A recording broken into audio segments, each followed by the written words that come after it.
The Dark Cosmos brings you The Feasting Dead, written by John Metcalfe. This supernatural horror tale was first published in 1954 by Arkham House. In the eerie French countryside, young Denis is sent to live with his tutor's family, where he befriends Paul. Strange occurrences and an ancient curse hint at a dark secret lurking within the household. As Denis unravels the mystery, he is drawn into a chilling web of fear and suspicion. What sinister force is preying on the living, and will Denis escape its insidious grasp? Are you ready, dear cosmonauts? Let's begin our horror journey with tonight's narrator, Ben Tucker. The Feasting Dead by John Metcalfe. Chapter 1. Our boy Denis had at no time been very strong, and when his mother, whom he had adored, died suddenly, I fetched him from his boarding school at Edinburgh and let him stop a while at home. Poor little fellow, I had tended previously perhaps to be a trifle stern with him, but we needed each other now, and I did all I could to make up to him for anything of harshness in the past, and soften for his tender sensibilities the blow I myself felt so sorely. No doubt I had become a thoroughly indulgent father, and would not, I think, have rued it but for that train of circumstances to be narrated. We were living then in the big pleasant old place, Ashtoft, near Winchester, which I had bought on my retirement from the army, and when Denis asked still to stay from school for one more term and keep me company, I was secretly flattered, I expect, as well as comforted. The milder southern air and his daily rides over the downs would do him good, and he would take no harm from missing a few months of Greek and algebra. There was, that May and June, a French family, or rather a father with his young son and daughter, spending part of the summer in the neighborhood, and that Denis should like them and they him I found altogether fortunate. Cecile, my wife, had been half French, and when it transpired that our new acquaintances were not only residents of her native province, but must actually, as we compared notes and worked it out together, be some sort of distant cousins, this chance encountering seemed more than ordinarily felicitous. Cecile had never tired of talking to Denis of Auvergne, its history, scenery, and above all its legends, some of them, she admitted, rather shocking, and we had frequently regretted that as yet he had not seen it for himself. He could, however, read and speak French very tolerably, putting me to a total shame, and now in a variety of loyalty, I fancy, to his mother's memory, who doubly prejudiced in favor of anything or anyone of Gaelic origin. As for these Vignons, the father, who cultivated us with considerable assiduity, was, I believe, a landowner of consequence, with a chateau not far from Issoire. He was a lean, somewhat nervous yet taciturn man, with sunken cheeks and an unhappy brooding manner, which I set down to his recent bereavement. The fact that he too had lost his wife last year was an added, if unspoken, reason for sympathy amongst us. And I was wholly glad that Denis had the orphaned Augustine and Marcel for his playmates. Truth compels me to confess that they weren't very prepossessing little scamps, being undernourished-looking, swarthy, narrow-eyed, and quarrelsome, but for Denis their society evidently had charm. "This shall be au revoir, and not goodbye, Monsieur le Colonel," said Monsieur Vignon upon leaving. "For Denis, at the least. Denis shall come to see me in Auvergne, if you can spare him, in his holidays, while, to be quits, my own Marcel and Augustine might visit you." Here was a new idea, but when I questioned him, Denis, it seemed, knew all about it. "And would you care to go?" I asked, surprised. "Oh, yes, I may, mayn't I?" "We'll see." "Yes, I dare say," I temporized. "Wait and we'll see." The notion had been rather sprung upon me, yet such holiday exchanges were constantly advertised in the press, and in the present instance there was an already existing acquaintance between the families, to say nothing of a degree, if slender, of relationship. As for holidays, Denis had plenty of them lately, but he would be off to school again nearer home before so long. He had been falling behind inevitably in his studies, and now, I thought, he had a golden opportunity of picking up his French. Next August I went over with him to Foint, saw him installed in Monsieur Vignon's chateau, where I stopped one night and returned placidly enough to Hampshire with Marcel and Augustine the following day. This arrangement remained in force for well over a year, till Denis was 13, being renewed after he had restarted his schooling, through several successive holidays, or parts of them. My boy's persistence and perseverance with the business, I must say, somewhat astonished me. What kind of fun could he have there, I wondered, that so attracted him? Marcel and Augustine, when they came to me as they usually did, could largely amuse each other, but Denis had no one of his own age to play with. Cecile had had a young nephew, Willie, her brother's child, but he had died 2 years ago, or else I thought regretfully my Denis might have looked him up and found him possibly congenial company. Now even Willie's parents, who had lived within an easy drive of the chateau, had moved to Dijon, and Denis was reduced, as I've said, to Monsieur Vignon for the supply of entertainment. I was perplexed, and maybe a shade jealous. Thus far I had had but that one glimpse of the chateau, since it was either Monsieur Vignon or his majordomo Flebard, who on the next few occasions took the children to and fro, and now still wondering I tried to recall the place more clearly. The chateau was old and generally in somewhat poor repair, though its interior was pleasing. Its exterior, and the immediate approaches, had been dusk-shrouded when we arrived, but before that I had had to hire a taxi at an exorbitant fare from the nearest station, a dozen miles away, and had had some chance of viewing the countryside between. It was austere and grimly forbidding, with a burnt-out, cindery quality I found depressing. However, that didn't matter particularly, and our effusive welcome from Monsieur Vignon, coupled with repeated apologies for the breakdown of the car that should have met us, had reassured me, if I needed it. After Denis was in bed, my host and I chatted till midnight over some superlative brandy. There had been, from him, some laughing allusion to a haunted turret room, but the story attached to it seemed confused, and I could not subsequently recollect it. "Do you still want to go to Font every holiday?" I had asked Denis once. "Why don't you give a trial to Uncle Michel and Aunt Bet instead? They'd love to have you there with them at Dijon." "Oh, no. I like it so at Font. Yes, I do." A quick anxiety in his tone surprised me. Till then I had acquiesced in the arrangement somewhat lukewarmly, though certainly without misgiving. And even now it would be exaggeration to say I was at all uneasy. Simply I felt that from such slight and casual beginnings the thing had somehow become too important or endured too long. "But surely you must be terribly dull there sometimes. What do you do with yourself all day?" "Oh, there's a lot to do. He faltered embarrassedly, and I experienced a faint, disquiet qualm. His delicacy had always caused his mother and myself concern, and at her death I had feared seriously the effect upon his health. But he had borne his share of grief for her manfully enough, and for a while had seemed to benefit from exercise and a respite from lessons. At the moment, however, he was nervously flushed, maybe dreading my vetoing his further visits, and his eyes had an odd strained look, as if the idea curiously struck me he was carrying some sort of burden. No more was said at that time on the subject, and the appearance the next week of escort Flebard, a decent, sober fellow who seemed propriety incarnate, temporarily allayed my doubts. Yet, after Denis was gone, they naggingly revived.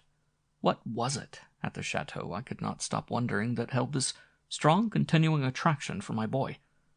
Without exactly scenting anything amiss, I recognized that here was an affair or situation which I had been to blame in not exploring thoroughly, and which at least would bear more careful scrutiny. I resolved that on Denis's next trip, if there should be one, I would again accompany him, or perhaps bring him back myself, and possibly in either case remain with him at Font for a day or so before returning.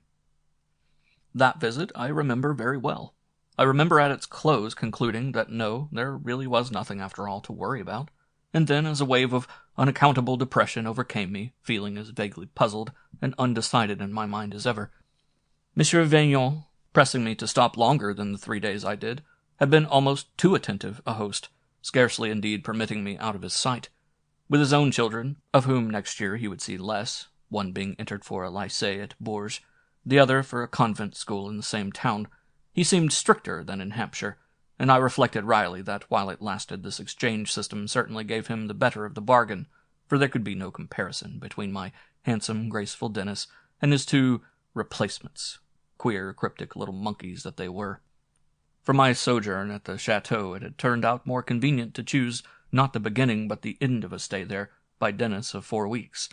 The hours passed, not disagreeably, until my final night quite unremarkably in talking, eating, card-playing, sheer loafing, and a short series of amiably conducted tours of the estate. Upon these rambles Denis would go with us, not ill-pleased to assist Monsieur Vignon in the part of showman, and yet, I thought, a trifle distrait and subdued, his bright head glinting on before us in the sun. It was extremely sultry, the middle of August, and the scorched country frowned quiveringly around us through a heat haze. Towards Font, the turmoil landscape was a gross tumble of smirched rocks, like something caught in the act of an explosion, or, a more fanciful comparison occurred to me, as if these riven slabs, seared spires and pinnacles, and blackened ingots of fused earth had been the men which sportive devils had hurled down upon the gaming table of the pies in some infernal tourney, and then left in disarray. I told myself I would be very thankful when my boy and I were home. But what had chiefly struck me during my 3 days at the chateau was a peculiar faint change, for all his courtesy, in Monsieur Vignon. Once when I referred casually to Denis's next visit, a strange, hesitating, and constrained look crossed his face. "Yes," he replied, without conviction.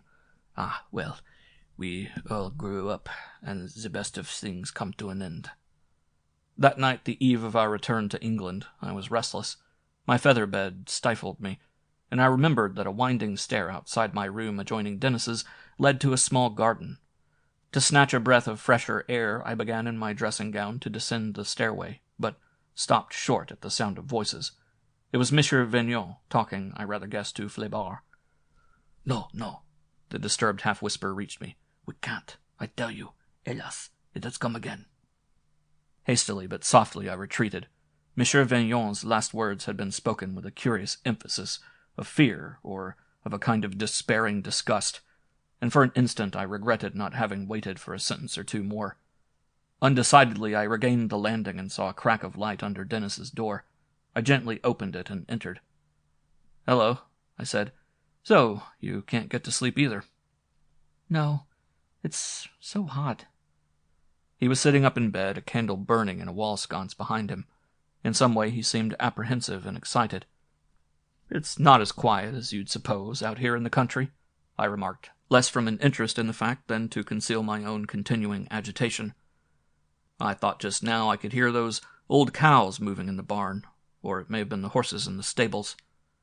"Or the ghost," said Denis, "in the tower room." I smiled, as I presumed he expected me to smile. "Oh, does the ghost make noises?" I inquired preoccupiedly, and with my mind still running upon Monsieur Vignon. "Yes." Denis paused, smiling too, then added oracularly, "Rinking noises. I make them." "Rinking noises?" I came out of my brown study, startled somehow, both by this odd description and by a peculiar intonation in his voice. "Like roller skating," he explained. "Ever so funny. He had checked himself abruptly, though the smile lingered on his lips. It was a smile, I had the unpleasant intuition, that saw musingly beyond what I could see, a smile of some superior intimacy and acquaintance, real or fancied. But I considered it wiser not, at this time, to pursue the subject. "Good night," I said presently, and went back to my room. After all this, I had reckoned gloomily on further wakefulness, yet actually fell very soon asleep, arousing with my spirits lightened and refreshed. If it were nothing worse, I remember thinking, than some absurd superstition that was afflicting Monsieur Vignon, then most of my anxiety was groundless. Merely I was now tired of the business. Just one more visit, possibly, and then this holiday exchange arrangement must begin to die a natural death. However, as we were leaving, I had a mild resurgence of my previous qualms. Monsieur Vignon's looks were wan, and the hand that shook mine trembled. Suddenly a word to characterize his altered manner, the word I had been seeking unsuccessfully 3 days, flashed disconcertingly into my brain. Guilty. But how preposterous! What had he to feel guilty over? And yet a shadow seemed to darken round me, and round Denis too, as we entered the car, and waved our farewells through its windows. But in the train and on the boat I managed temporarily to redismiss my bothersome forebodings. Perhaps Monsieur Vignon had privately decided that he had seen enough of us, had resolved gradually to drop us, and yet had found it hard, frankly, to tell us so. Well, I had felt for my part that the Vaignons latterly were bulking too oppressively and largely on our own Habgood horizon, and if the break did come eventually from their side rather than from mine, so much the better, and the easier for me. I was in cheerful mood as we returned to Ashtoft. 2 days had passed when the postman delivered to me a registered envelope postmarked Font. The enclosed letter from Monsieur Vaillant read, "Dear Colonel Habgood, it is with infinite distress that I am driven to inform you that it has become advisable for the hitherto so pleasant intimacy between our families to cease. Nor can I am afraid, give any explanation of this deplorable necessity that could satisfy you. I am the victim, it appears, of a fantastic persecution or visitation with which it would not be fair that you should any longer be remotely and even unknowingly associated. This is the most that I am able to tell you in condonation of a gesture that must seem so brutal, but in effect I have to draw a cordon sanitaire around myself, not for my own protection, but for that of those outside it. I can only hope, with my most extreme regrets, that one whom I esteem so highly may accept this fact as it unfortunately stands, and grant me henceforwards the privilege of silence. Yours, V. de la F. Vaillant." I replaced this amazing missive in its envelope. A little while ago I had been meditating just such a development, but not in this style, no indeed. Was the man mad?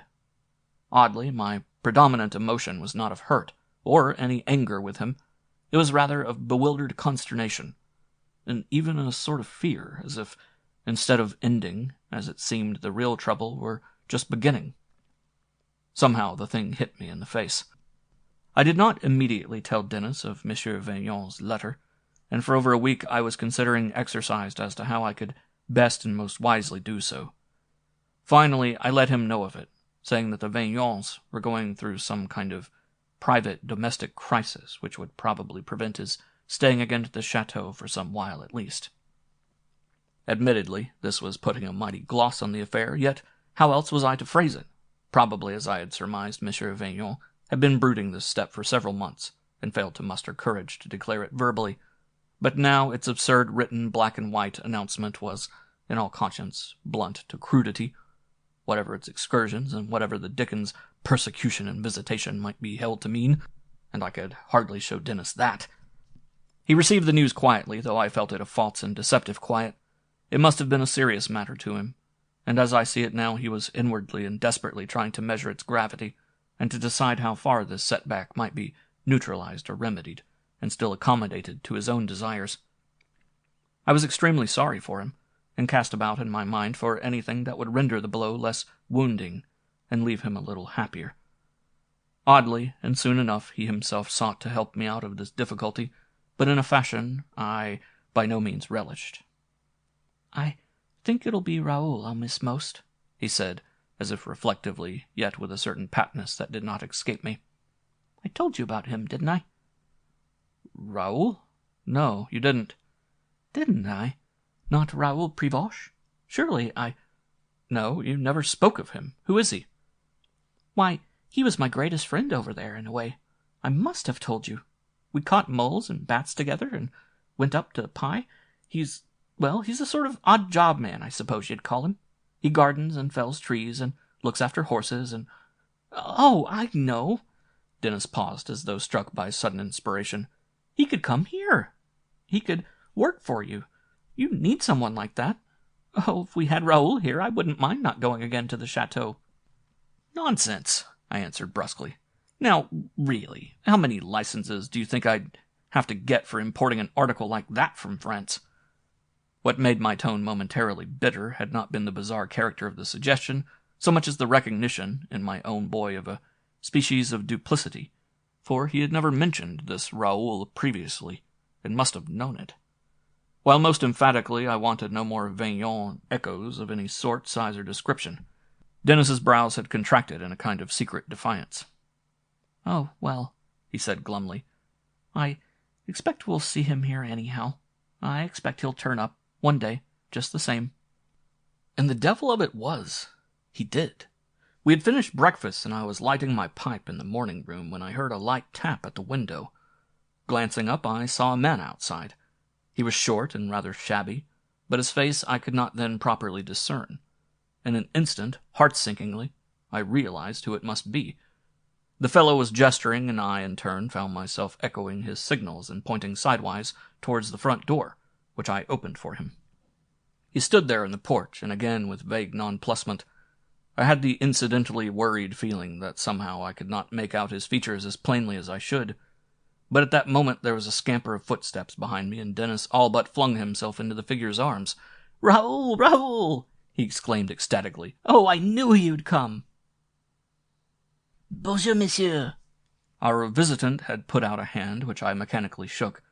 The hand wore a mitten, leaving only the fingers exposed, and in clasping them I experienced a strange repugnance.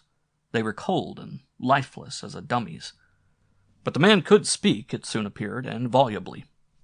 Denis had led him to a back room giving on to the lawn, and there the creature began to chatter, presumably in French of sorts, though too quickly for my comprehension. Denis translated sketchily. Raul, it seemed, was offering me his services as a general handyman. He had always wanted to live in England, and to have my son for his young master would be bliss indeed. His manner, as he waited while Denis was interpreting, was an odd mixture of deference and sly assurance. "But, good heavens," I protested, "I can't employ him.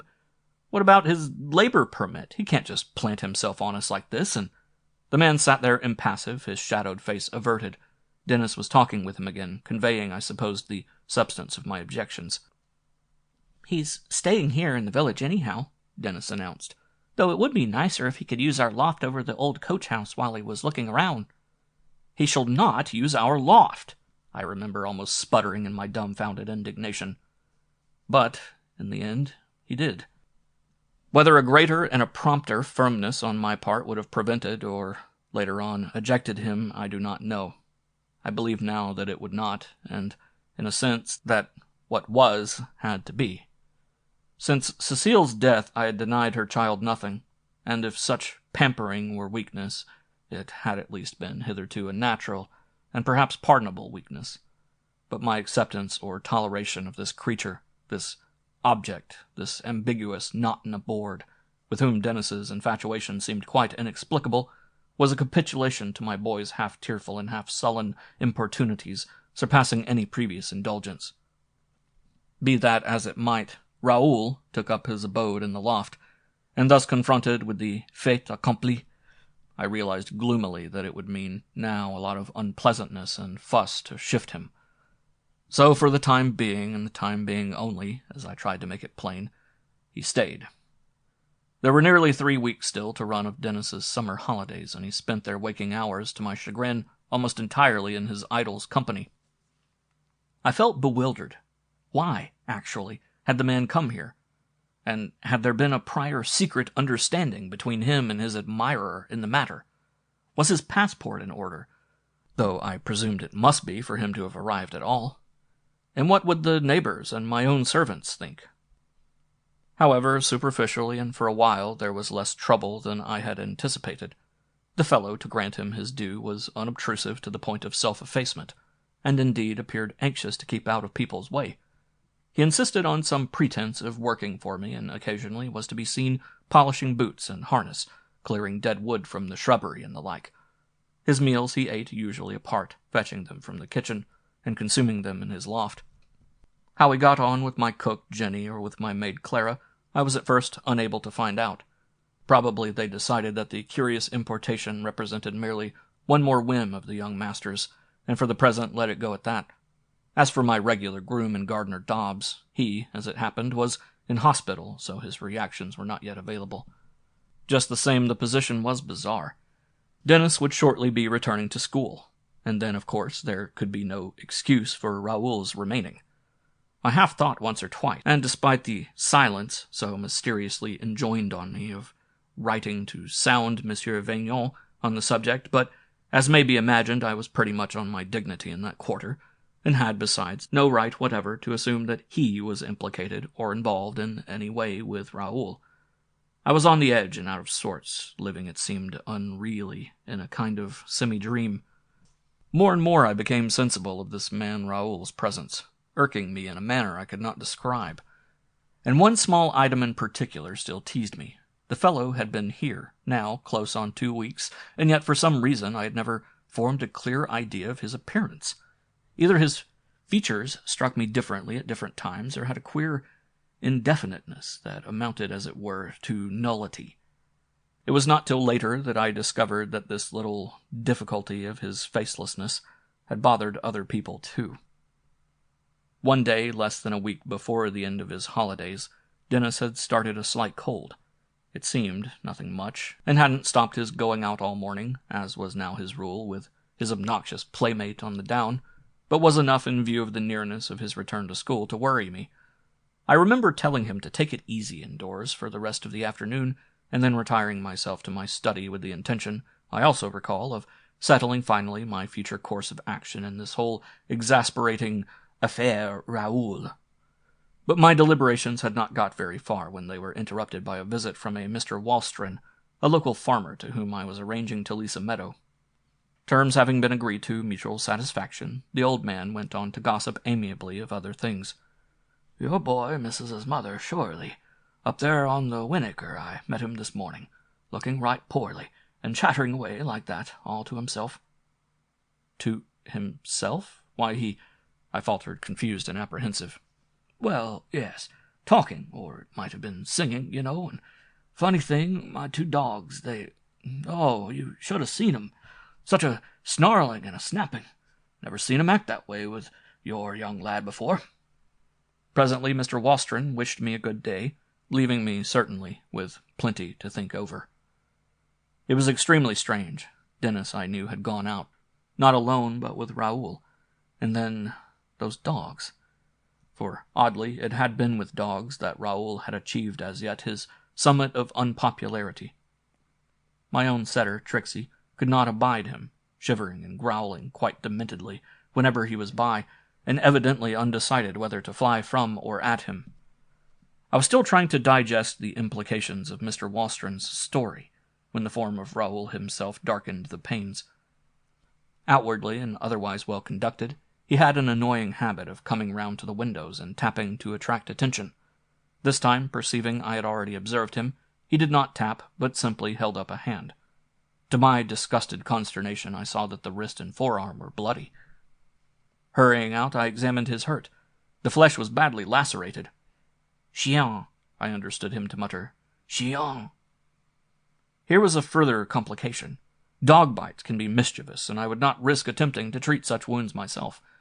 So far, I had shirked bringing the man's residence to any official or even semi-official cognizance.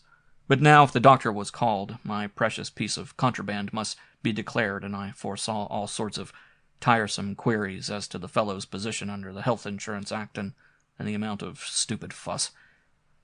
In the event, I summoned my old friend and adviser, Goderic, who had attended Cecile during her last illness. He dressed Raoul's arm, and, while on the spot, looked at my boy as well. Denis's cold had gotten worse.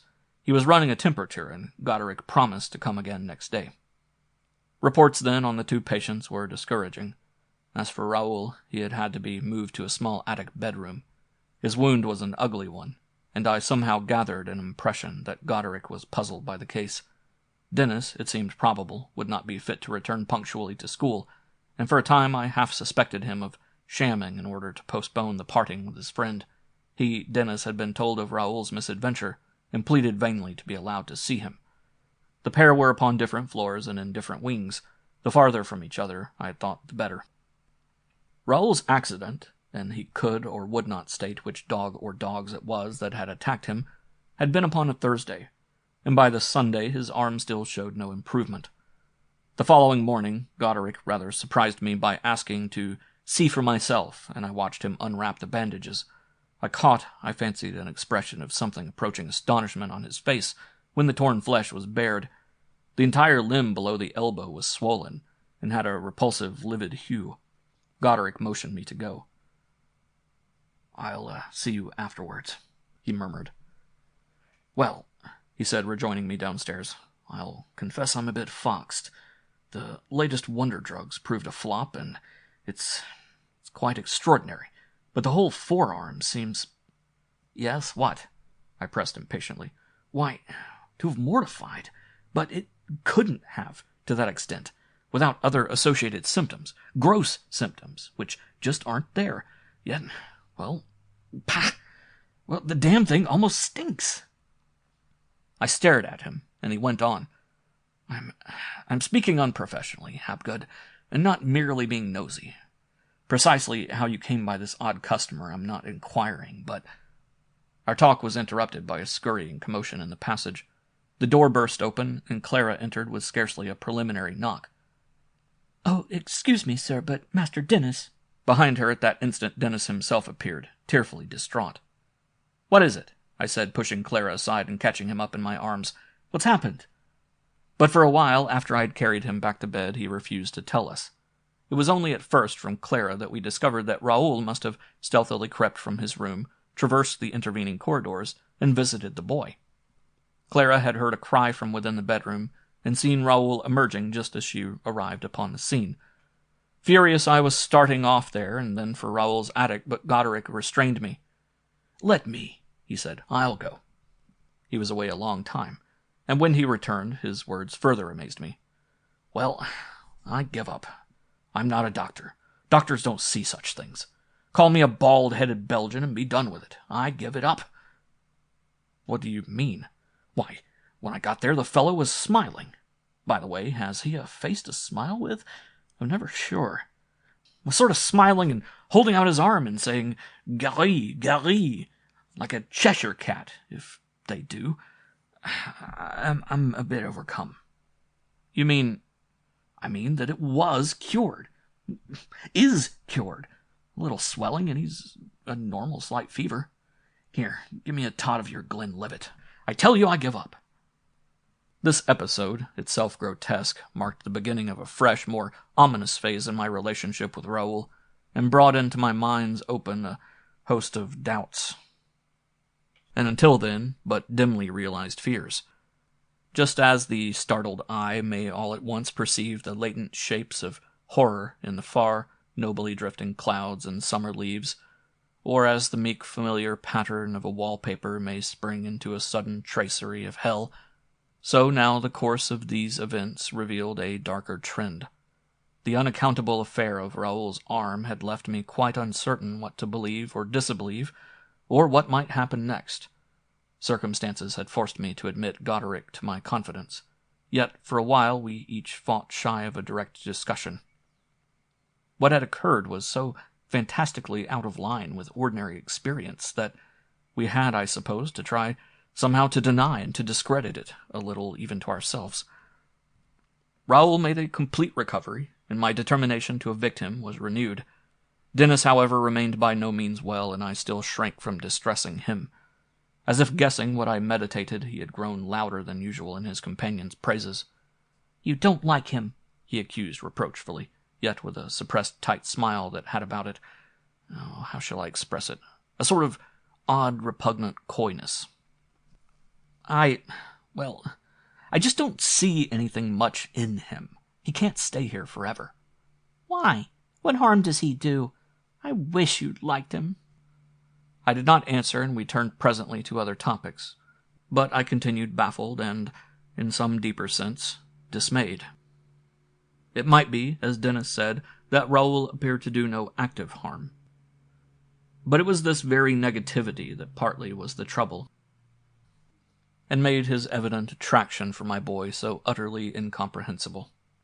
The fellow, in his coarse labourer's clothes and ridiculous mittens, was an incongruity, and an excrescence on the English countryside, and yet his most outstanding characteristic, to be paradoxical, was his characterlessness. He seemed as sinisterly unresponsive and empty of emotion as a robot. The date when Denis should have returned to school was past. He had got better, then had a relapse, developing a variety of low undulant fever. An X-ray of his chest reassured me as to the state of his lungs, but the symptoms did not abate. I was disappointed also in finding it now the harder to give Raoul his congé, and I could not but connect the two things in my mind. Raul, I was certain, was somehow the cause of Denis's poor appetite, his wan and wasted look, and alternating fits of nervous stimulation and depression. Denis slept in a room close to mine, and once or twice I fancied I heard noises of bumping and what I could then only describe as a kind of dull, sustained metallic humming coming from it. A dark suspicion visited me. Could Raul be there? But on softly opening the door, I found Denis alone and apparently asleep. The noises, if there had been any, had entirely ceased. However, and recalling the anomaly, or prodigy, of the instantaneously healed arm, I remained still convinced that Raul must be ultimately their author. This instinct or persuasion that Raul was the source of some pernicious influence destructive of my boy gained steady strength. Denis's manner to me had changed, and his constant terror that I should part him from his strange playmate was obvious, while, more specifically, the noises I had heard were noises. I would swear it. They increased towards midnight, but for a time, whenever I approached, died down.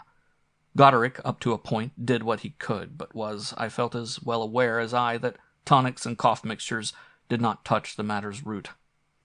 At last, after I had told him of the odd sounds, he remarked mildly, "If I were you, Habgood, I would consider getting rid of that chap Raul, you know. I really would." The restraint of this recommendation was almost comical, but I did not smile. "Do you know anything about him? I was just wondering if, by any chance, he had ever had anything to do with your wife's family. Worked for them once, maybe, and used that as an introduction to you. I'm only guessing." "Oh, no," I replied confidently enough. "Denis chummed up with the beauty in the Vaillans village in Auvergne, that's all." "These noises, is there ever anything broken or disarranged as well after you hear them?" "No, Wait a bit, though."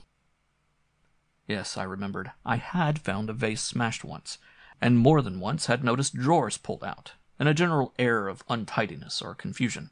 I told Goderic so. "Well, pass the word if that sort of thing hosts up. And seriously, I should give that chap the boot. It'll upset the lad, but I should risk it." When Goderic had gone, I pondered his indubitably sound advice, lugubriously. I could readily guess what had been at the back of his mind in asking, as to the noises, whether anything had been broken or moved about, yet the notion of poltergeist activities, while certainly sufficiently unpleasant, did not appear entirely to fit the case. They might, for all I knew, be present, but even so would fall short of providing a complete explanation. For possibly the 100th time, I vowed that Raul must go, and indeed, quite apart from my own resolutions, matters were coming to a head. The commotions in Denis's room increased, being heard now by the servants, and were at last admitted by Denis himself. He denied all responsibility for them, in which I fully believed him, but did not seem afraid of or disturbed by them. "But don't they wake you up and spoil your rest?" "Oh, sometimes, but I don't care. I go to sleep again." He looked restive under my interrogation. Nowadays he was dressed and intermittently able to stroll out of doors if it were sunny, but spent much of his time in a chaise lounge, either in his room or laterally with Raul on a glass-roofed veranda. The pair would sit there, conversing softly, the man whittling sticks, which he would fashion into a variety of uncouth doll, and my boy watching him fascinatedly, as if the world's fate hung upon these operations. Denis glanced up at me appealingly. "Promise me something." "What?" But I guessed what it would be. That you won't send Raul away." "Well, as I've said already, he can't stay forever. Why do you think I shouldn't send him away?" Denis's eyes, wide in some secret conjuring of disaster, met mine squarely. "It would kill me," he said simply. As well as I might, although I felt evasively and with some sacrifice of honesty, I pacified him and then left him. What could I do?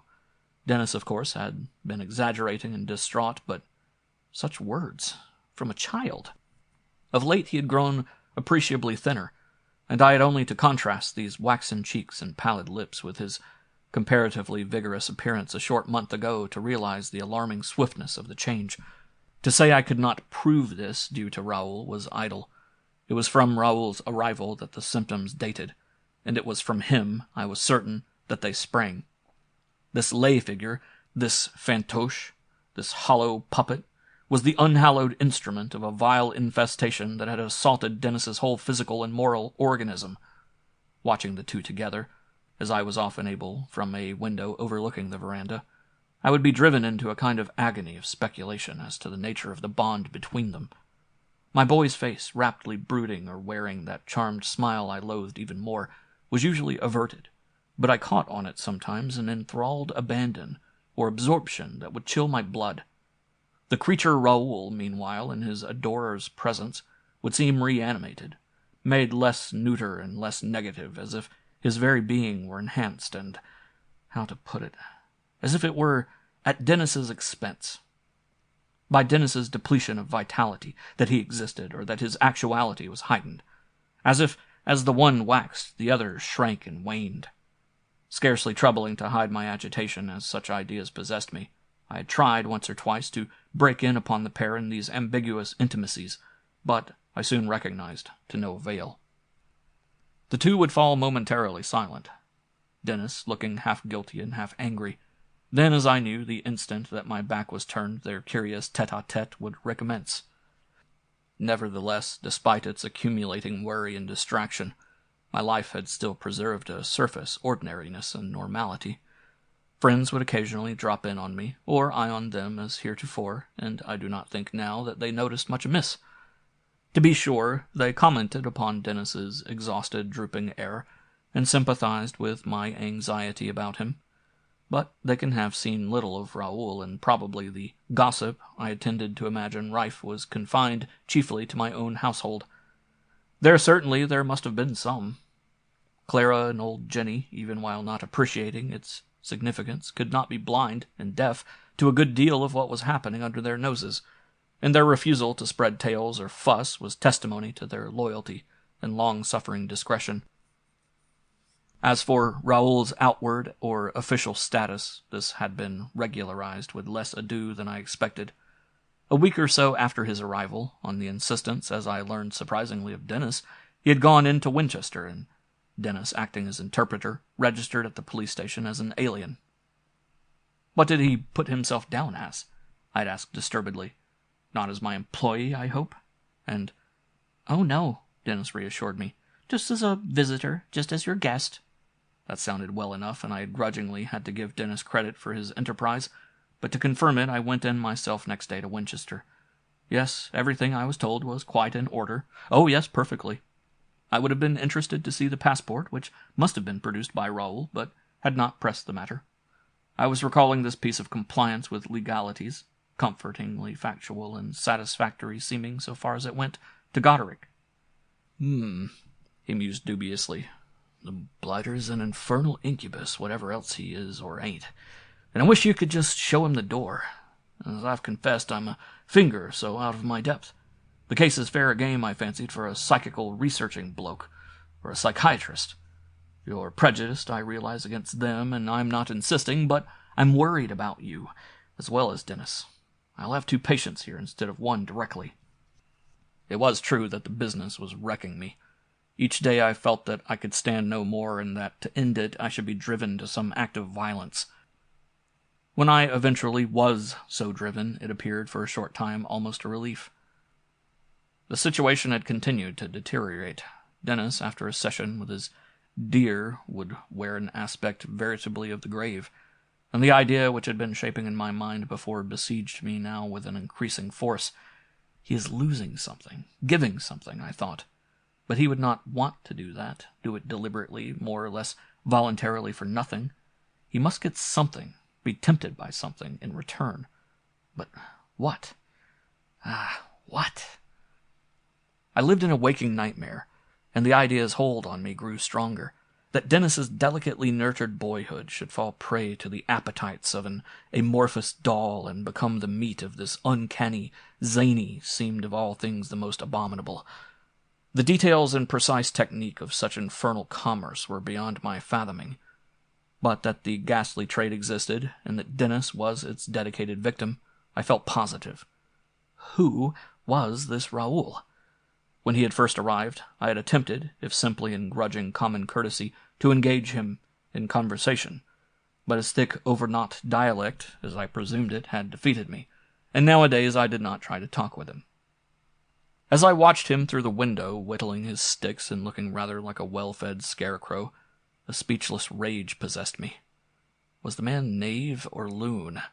For hours on end, complacently, yet dully, and only his hands moving, he would squat there with the bland corpulence and mindless sedentary persistence of some gigantic blowfly, and my own hands would writhe in fury.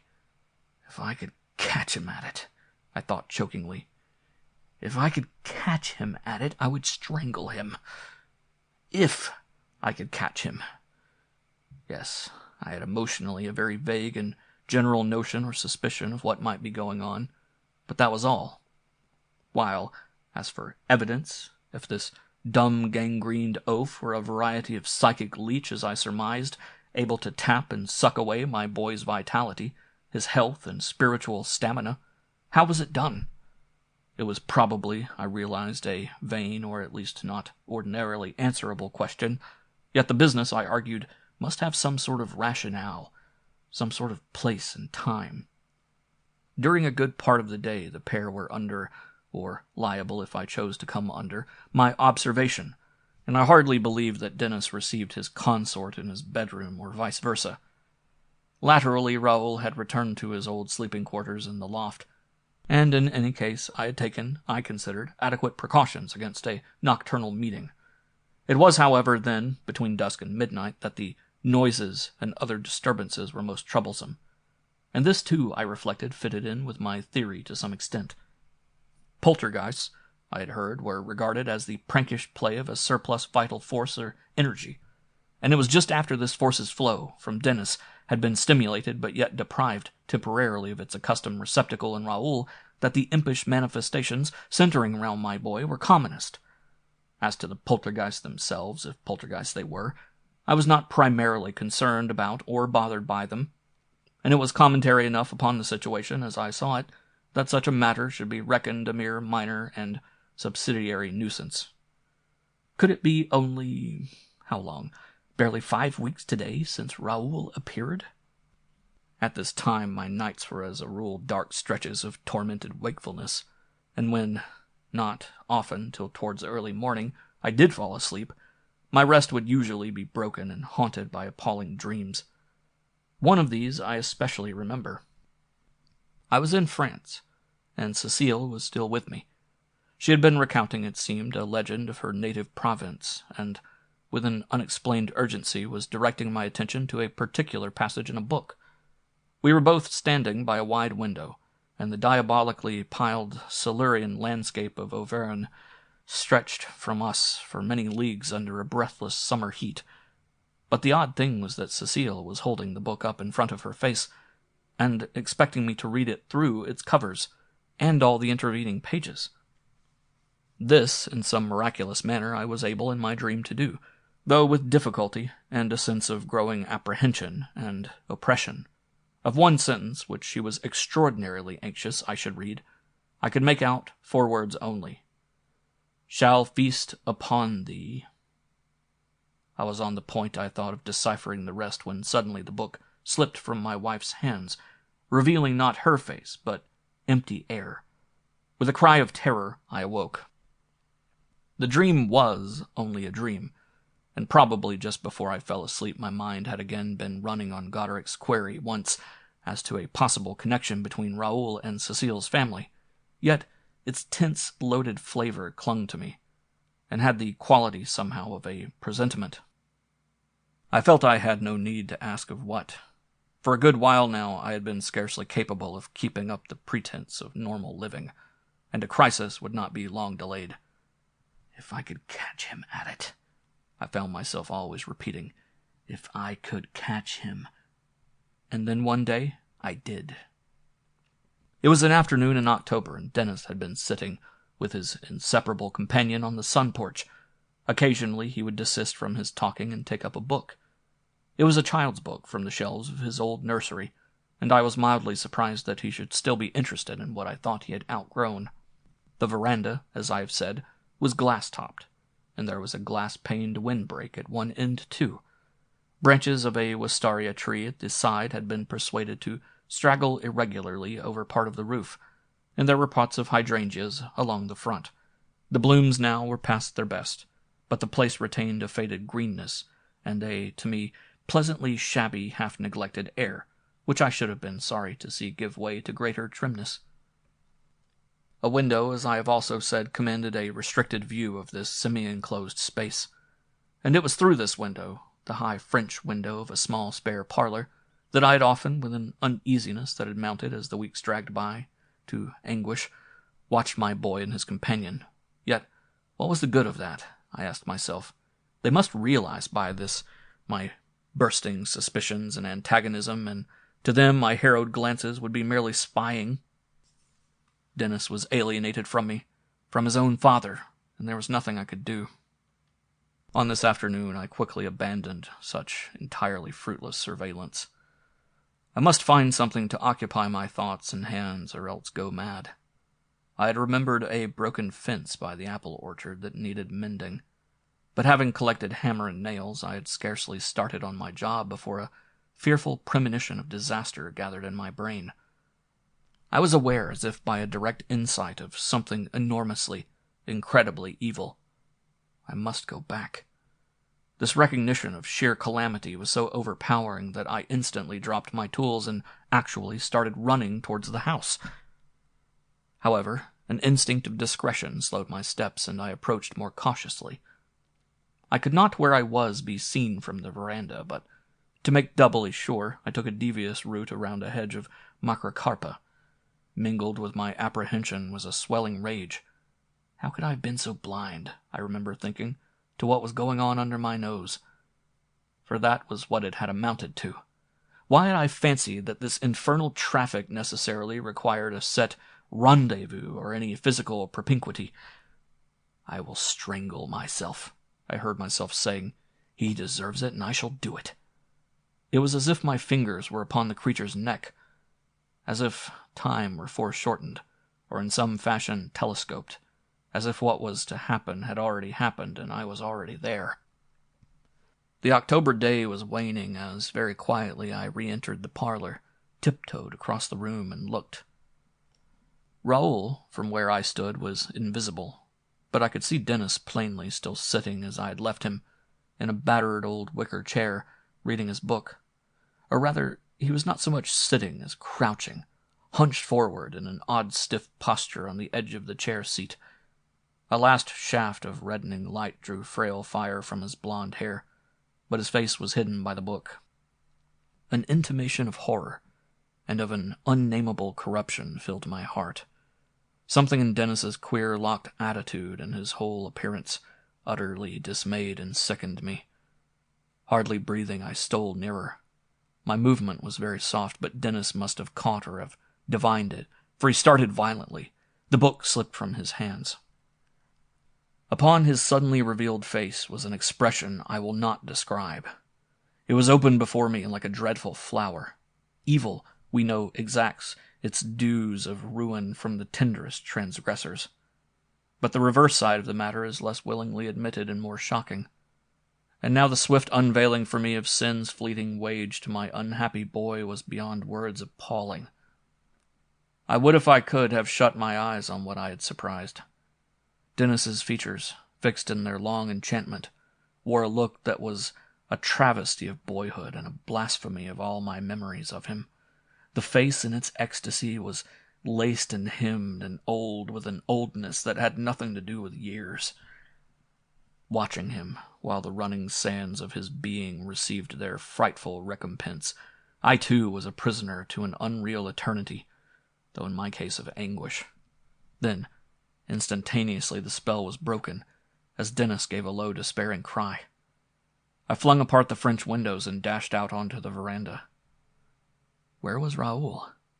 Denis, I must subconsciously have told myself, would recover presently from his half-swoon, and my first business was with his despoiler. Had the thing vanished? Not altogether.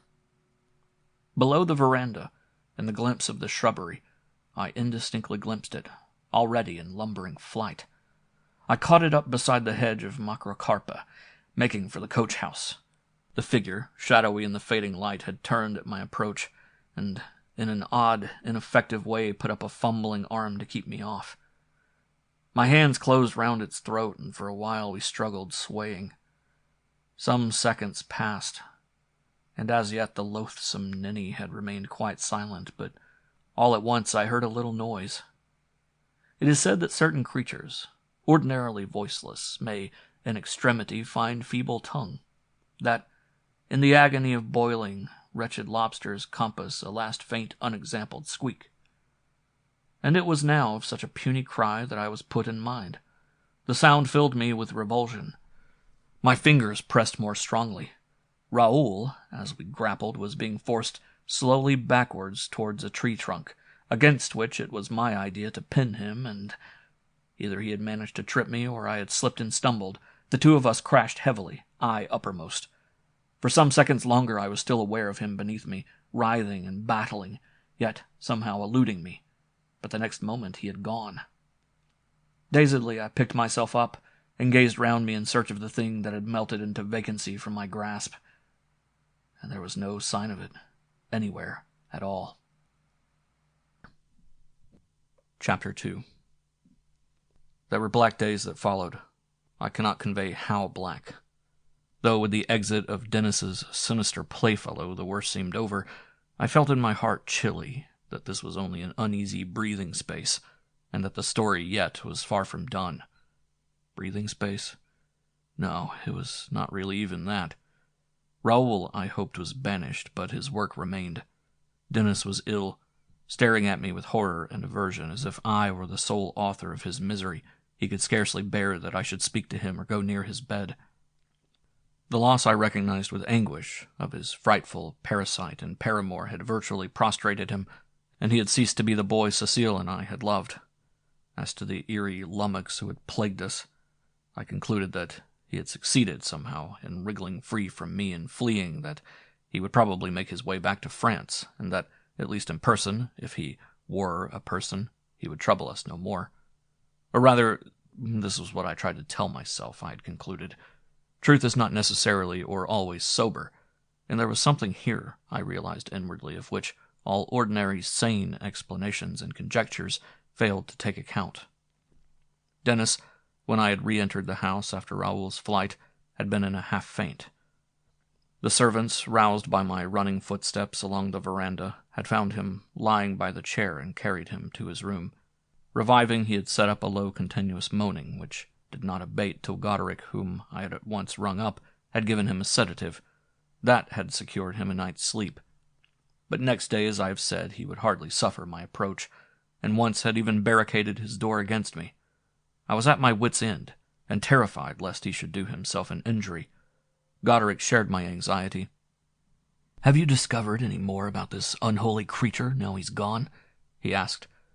"Any more? Why, how?" "I mean that now he has gone, tongues might wag a bit more freely. Your servants, for instance." "Oh, yes," I agreed. "Yes, plenty of that." It was a fact that Jenny and Clara had unbosomed themselves to me of a good deal as to Raoul and their sentiments towards him, which they had hitherto repressed, though without adding materially to my actual information. I told Goderic so. "How did you explain the fellow's sudden disappearance to them?" "I didn't, in any detail. They must have guessed that I, chased him off. I don't think they cared how he went, as long as he went." "Well, honestly, I feel I can't do much. I wish you would try a psychiatrist." But I was not ready for that, yet. And was there, possibly, an ever so slightly hurt or reproachful tone in my friend's voice? If so, it must have been because he could divine that with him, too, in my description of the final scene, I had been reticent of what I had called details. Denis recovered to the extent of leaving his bed and room and occasionally loitering alone about the orchard and meadow, but we were strangers to each other. My acquaintance, or partial acquaintance, with his dreadful secret made me a terror to him, and there seemed something pathetically horrible in the evident efforts of this child to wrest the situation to his own partisan, extenuating view of it, to digest, modify, or soften it, so as to render it more tolerable to him, and to me, not Raoul, as his enemy. It could not, I would think, go on like this. How, if I lived to be 100, could I forget, or he forget, that I must still remember? I would remind him always. As he grew up, if not already, in a shame so poignantly embarrassed, he would wish my death. Thus, for a week or so, matters continued. My uncertainty as to what had really happened to Raul prevented my finding much consolation, even in his absence, and soon after his disappearance I had a visit from the Winchester City Police. Privash, they said, at first I barely recalled the fellow's surname, had failed to report at the expiration of 1 month's residence, and was he with me still? I could only reply with a modicum of truth that he had run off suddenly, I had no notion where. Run off? Yes, I explained that the defaulter was a friend of my boy's of whom I had practically no knowledge, and I could see that my worthy, and to me very respectful, constable was dissatisfied and puzzled. "He should have checked out properly," he grumbled. "If he went back to France, now, there'd be trouble and an itch, you see, of some kind at the port." Meanwhile, the improvement in Denis's condition had been at least superficially maintained. That was, he looked a shade less pale and had a better appetite.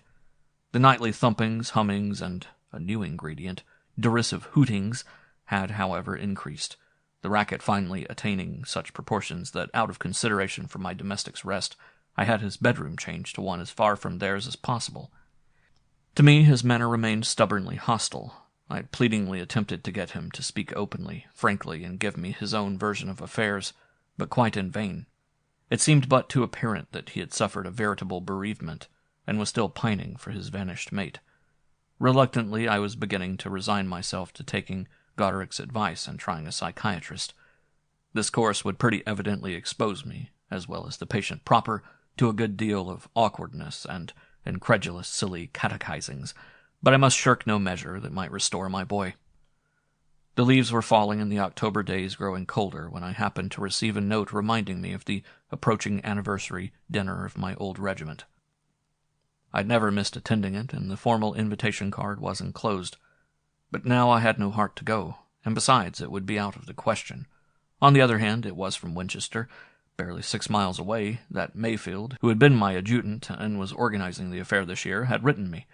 He chanced, he told me, to be spending the inside of a week there on business, and he was probably expecting, I surmised, that I should ask him to stay with me instead of at his hotel, at any rate for Saturday and Sunday. This, too, as matters were, was scarcely practicable, but the least I could do, I thought, was to run over to Winchester and see him. I decided to risk leaving Denis in Jenny's and Clara's care, and drove off after lunch. My chat with Mayfield, to whom I explained the position so far as necessary, was as pleasant as anything could be in my state of worry about Denis, but I hurried home from it so as to arrive by tea-time. Clara and Jenny, to my dismay, were both waiting for me at the porch, and their words as I jumped out of the car told me the worst. Denis had gone. Self-reproach was as useless as unavoidable. I had to act. "When did you miss him?" I asked. It had been only 20 minutes ago. He had been on the veranda, and then, no longer seeing him there and wishing to reassure themselves, they had looked for him. His room was empty and fairly tidy, but a small suitcase was undiscoverable, likewise some socks and a shirt. The most conclusive piece of evidence, however, which seemed to rule out hope that he had merely set off for a walk and might return, was the fact that Jenny's room also had been entered, and her money stolen. "How much?" £4.10, sir. I had it in a little china box and was going to bank it Tuesday." Expecting me at any moment, they had not as yet given an alarm to the police, and I decided rather than telephone to drive back again myself to Winchester. Meanwhile, Jenny could ring me at the police station if my poor truant did, after all, return. The desk sergeant knew me well and listened attentively to my story. "It's early yet," he encouraged, "and he may be just larking, but of course we'll notify it and alert other stations round about. 5:15 now. He can't be very far." "And watch the ports, too," I reminded him. My first thought naturally had been of Raul, and my first fear that Denis was rejoining him. "Oh, yes, we'll do that as routine, although he couldn't get across, without a passport." As to that, I had privately my doubts. Given sufficient determination, there were ways of doing it, as a recent instance happened to have shown. After a further consultation, this time with the local superintendent in his adjoining sanctum, I drove home. No news, I suppose, Jenny? No, sir. With what fortitude we could, we resigned ourselves, as remorseful, empty hours passed, to the wretched, and in my case almost sleepless, night. Feeling that the emergency had more than justified my breaking any rule of silence, I sent a wire of inquiry to Monsieur Vignon. An answer arrived fairly promptly, not here yet. This left me more up in the air than ever, and in vain did I strive to supply, as it were, the real and untelegraphable intonation of that word yet. It sounded as if Monsieur Vignon rather expected that Denis might come later, but I could not be sure. I returned to the question of the passport. Denis had a passport, an individual one, to allow of his escort sometimes by Flebert and sometimes by myself, but I had locked it up after his last trip and had it locked up still. In any case, I thought he must have realized that, before he could possibly reach the coast, the dock police would have been warned so that the document would be useless to him. The Winchester district, I was told, had been combed thoroughly without result, and as time passed it surprised me that a boy could elude the police net for so long. It argued, certainly, either a degree of ineptitude on the one side, or considerable adroitness and resource upon the other. Perhaps whatever official incredulity might say, Denis had succeeded by walking only at night and spending each day up a tree, in a manner I had read of, and striking a place where French fishing boats put in, and then bribed some sailor into smuggling him across. This notion was, if anything, strengthened by a discovery made by Clara when the hunt was 6 days old. She ran excitedly to me in my study one morning, crying, "Oh, we found something!" It transpired that in cleaning out the loft she had come upon 2 loaves, 2 tins of sardines and a can opener, a jar of marmalade, and the suitcase, which was empty, a veritable cache. These objects, which I went with her to inspect, had been hidden under sacking near a back door giving on to a short outer stair by which access could be gained to the loft without first passing through the coach-house below. Close by, I noticed with aversion, was a collection of the grotesque wooden dolls, something like 9-pins, which Raul had been used to whittle. And most significantly, an empty open tin and scattered crumbs showed that one meal at least had been consumed up there already. However illogically, this find, and particularly the abandoned suitcase, established as an emotional certainty in my mind the belief that Denis had managed to reach France, or was upon his way there. He had been clever enough, I told myself, to lie hidden in the immediate vicinity while the search was most intensive, and then to slip off by night as I had supposed. Yes, that was it. That must be it. I came to a prompt decision. That very afternoon, having rung Goderic to tell him what I contemplated, I set off for Southampton, calling in at the Winchester police station en route. I could see that my plan to pursue, they would not admit that it was that, my boy to France had met with official skepticism and disfavor. But though I did concur in the suggestion that a watch would be set, if all too tardily, around the loft, I would not allow the cold water thrown on it to weaken my resolve. And as it happened, while I was not to know it then, I had only, as it were, anticipated matters by a single night. A second wire from Monsieur Vignon, I had learned later, Denis here, arrived for me the morning after I had left. One morning the prosaic and accustomed train, my gently having bunk upon the almost as accustomed Channel packet in the familiar harbor of Le Havre at misty dawn. The same, yes, all the same, and yet how different. Many times had I made this crossing, but with a heart unracked, as now by care. Eating my petit déjeuner in the station buffet when I had passed through the customs, I bought a newspaper and further supply of brioches, and again boarded the train. Paris and lunch, then southwards, on to what? As we began to breast the gradual ascent towards the Massif, a vague but dreadful apprehension grew upon me. I dashed off from England, I realized, largely because inaction had become intolerable, yet here in France I quailed. It was as if, while I approached that black and tortured landscape of Auvergne, I were adventuring foolhardily into some citadel of evil powers, pitting my puny strength against a host of devils. I took up my newspaper and tried to read. In vain. Denis, I thought, where are you? What are you doing now, and why? With an effort, I forced myself to re-examine as critically and calmly as I might the chain of circumstances that had led to my being where I was, and upon such a quest. Vignon, and Raul. The whole business of the holiday exchanges had been so casual, so benign, and yet, yes, there must be some connection, beyond mere coincidence, between the two. I recalled Monsieur Vaillant's brooding and half-guilty looks, and that peculiar scrap of conversation I had overheard. "It had come again," he had said then to Flaubert. What had come again? Could it... Suddenly my mind snapped on something, and deliberately for a second I made it blank, as if afraid of the light that threatened all at once to flood it. I even grabbed my paper and feigned a furious engrossment in its long columns of advertisements. Next morning, however, I gave up the pretense, and a sigh escaped me, a sort of cold sigh of recognition and admission. Could it? Why, yes, of course it could. The "it" of Monsieur Vaillant's terrified lament was Raoul. How this lurking, while fairly obvious conjecture had managed to get itself hushed up in the recesses of my brain, as I'm sure it had, for such a time before issuing forth at last to startle me, I did not know. But I found it now a highly disturbing one. Without as yet being able to appreciate all its implications, I felt dimly a kind of spreading illumination, as though the contours of some formidable truth would presently emerge. To reach Fouant, I had directly to change to a slower train with a number of stops. The countryside remained, on the whole, placidly pastoral, but I fancied I began to detect in it, here and there, faint earnests or intimations of that sinister quality which the Auvergne, whither I travelled, had always held for me. Monsieur Vaillant would be prepared for my coming, since I had telegraphed him from Le Havre. But what sort of welcome he would accord me, I had no idea. I had not, it must be remembered, received the wire from him that would arrive at Ashtoft the next morning, and I had nothing at the moment but my impulsive intuition to lead me to suppose Denis at the chateau.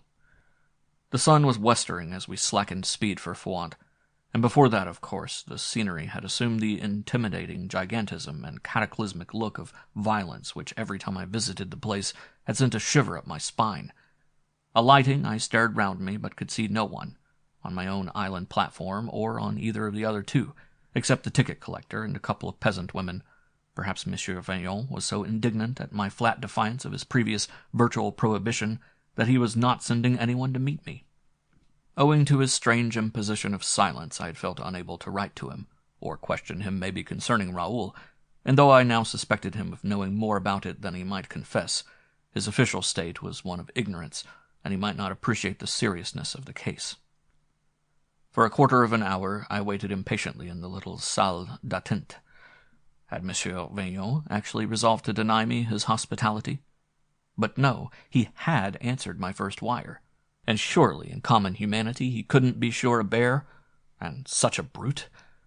I was, however, on the point either of telephoning the chateau, or, without doing so, of hiring, if I could, a taxi, when a car hurtled furiously into the station yard. It hurtled in so furiously that I experienced a curious start of anticlimax at the sight of the form that crawled feebly out of the driving seat. The figure advanced immediately with a sort of frenzied, impetuous hobble towards me. Yes, it was Monsieur Vaillant. Chapter 3. Question and answer between us tumbled over each other, standing on no ceremony of greeting. "Is he with you?"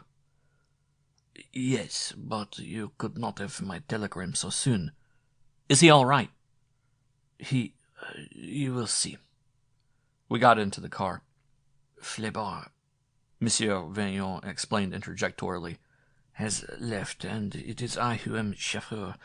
I fear I am late." I mumbled something to which he paid no attention. We had shot out of the station yard into the gathering dusk of the highway, Monsieur Vaillant still driving like a maniac. His manner notwithstanding had a kind of distrait debonair moroseness, and the conditions generally as we careened wildly onwards were unfavorable to conversation, yet I did once attempt it. "Denis has been terribly ill," I said. "He is not himself, or he would not have run away, and I would not have had to trouble you. How does he seem now?" Monsieur Vaillant's nearer shoulder gave me an absent shrug. "I cannot tell you. We are all bedeviled, n'est-ce pas? And the evil days are on us. They are on your boy, who does not know you are here, but won't, I bet you, let you talk to him, or get within 10 feet of him." My heart sank, but despair goaded me to a flare of anger, too. "We shall see about that," I said. The chateau, when we entered it at nightfall, was a place of dark, uneasy stillness. A man whose face was unfamiliar had admitted us, and he immediately retreated again from us. "Where is Denis?" I asked Monsieur Vignon. "Where is he?"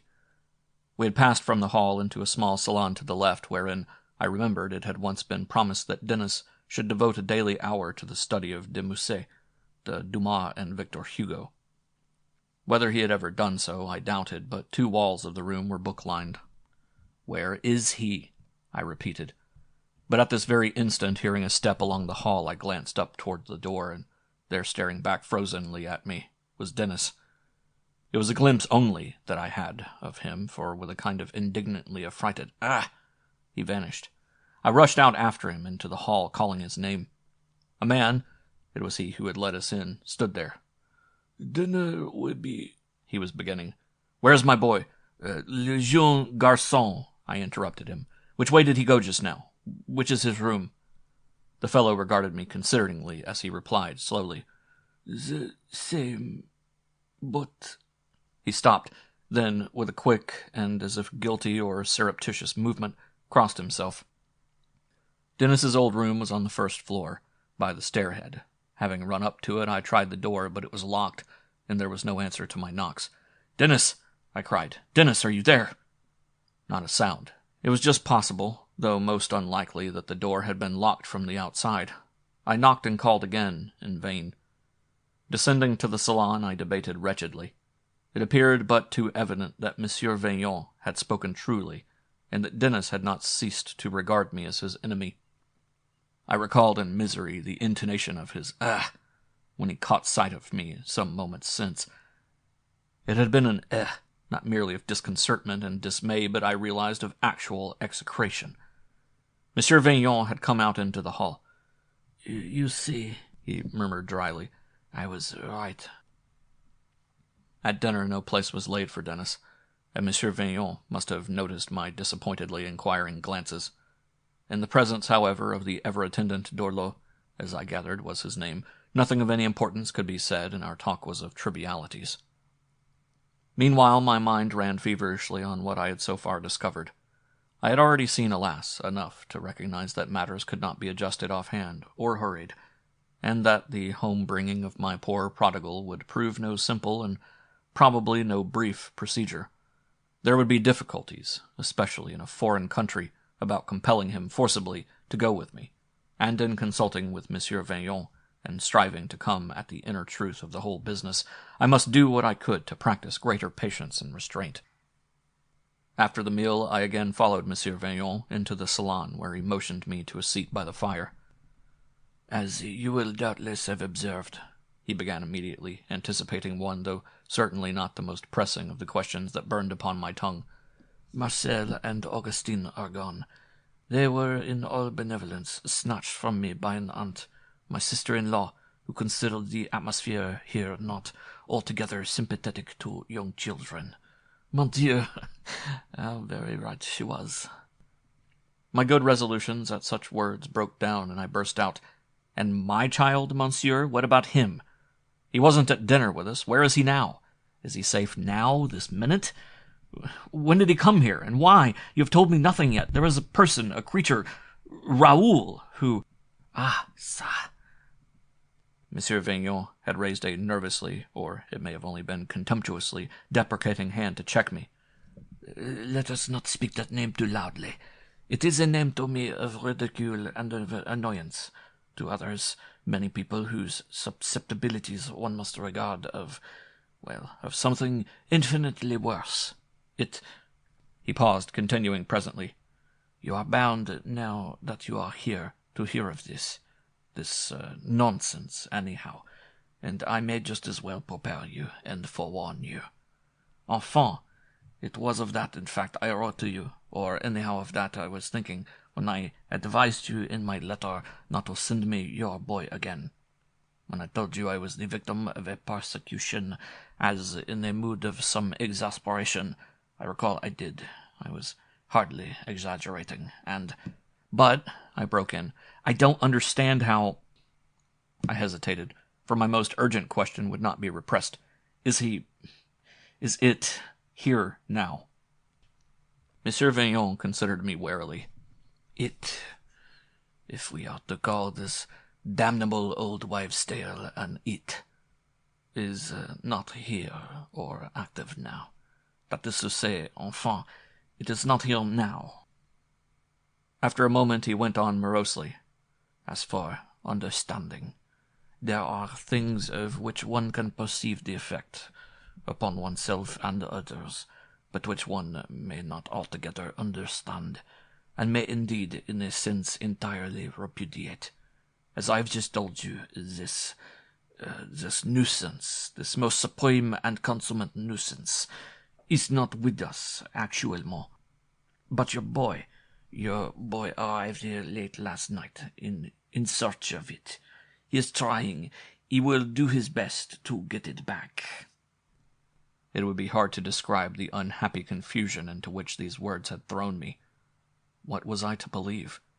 Monsieur Vignon had alluded almost scoffingly to Raul, as if to a sort of troublesome but relatively minor notifiable disease or garden pest, much as he might have spoken of some curiously periodic scarlatina or potato blight.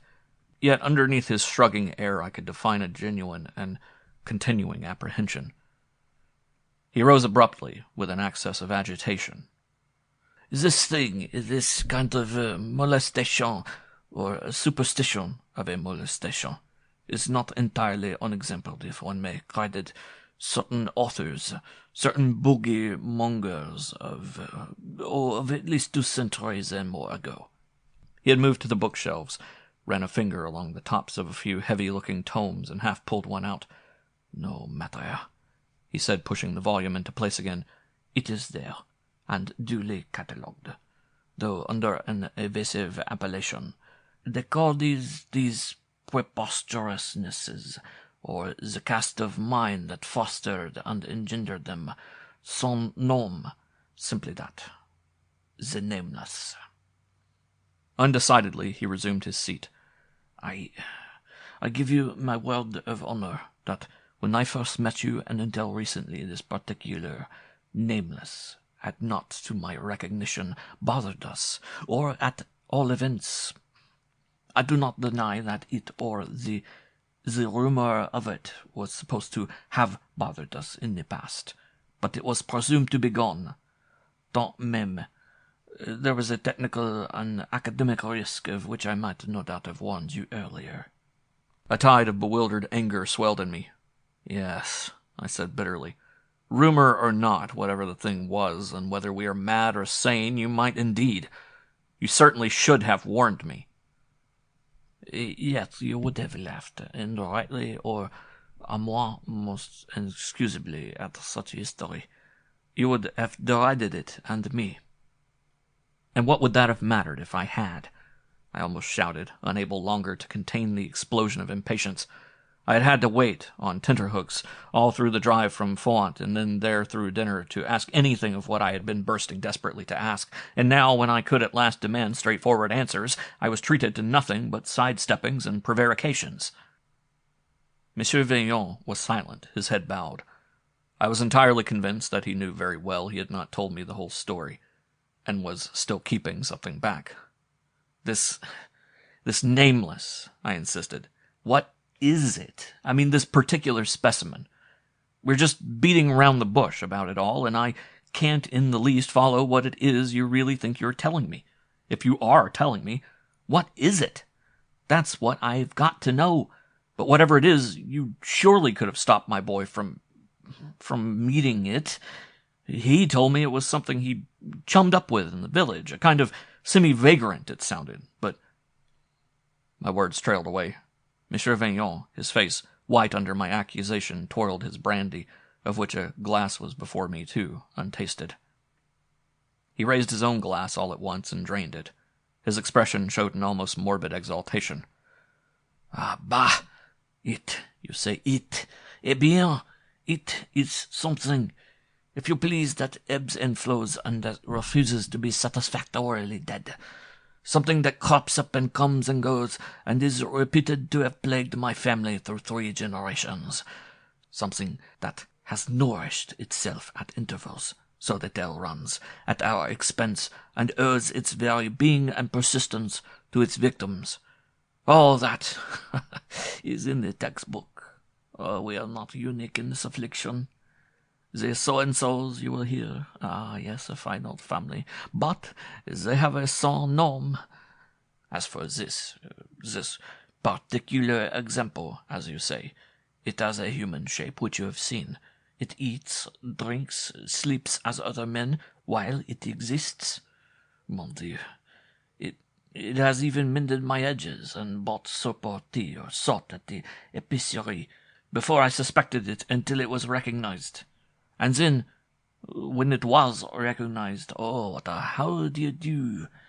But to exist, it must, as they say, have an attachment, and its attachment must be young.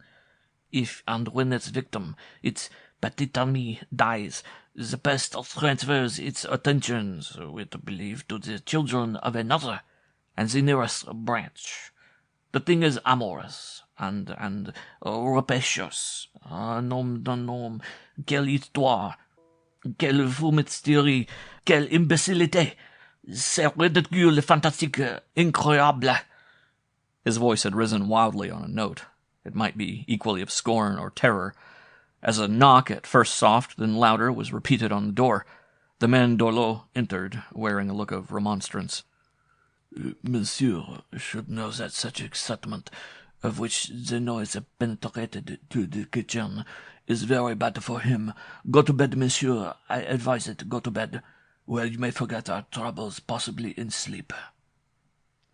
Meekly accepting the rebuke, and, I imagined, rather welcoming the excuse to escape further questioning, Monsieur Vignon said to me, Dolio is right, and if you will forgive me, I shall leave you now.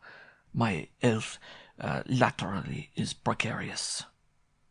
Dolio will give you anything you require, but first, he turned to the man, where is the young monsieur? Is he in his room and quiet? Yes, he is in his room, as is to be inferred from the very fact that his room is not entirely quiet. The noises are there again, while not as yet excessive. My heart sank at these words, though they conveyed nothing new.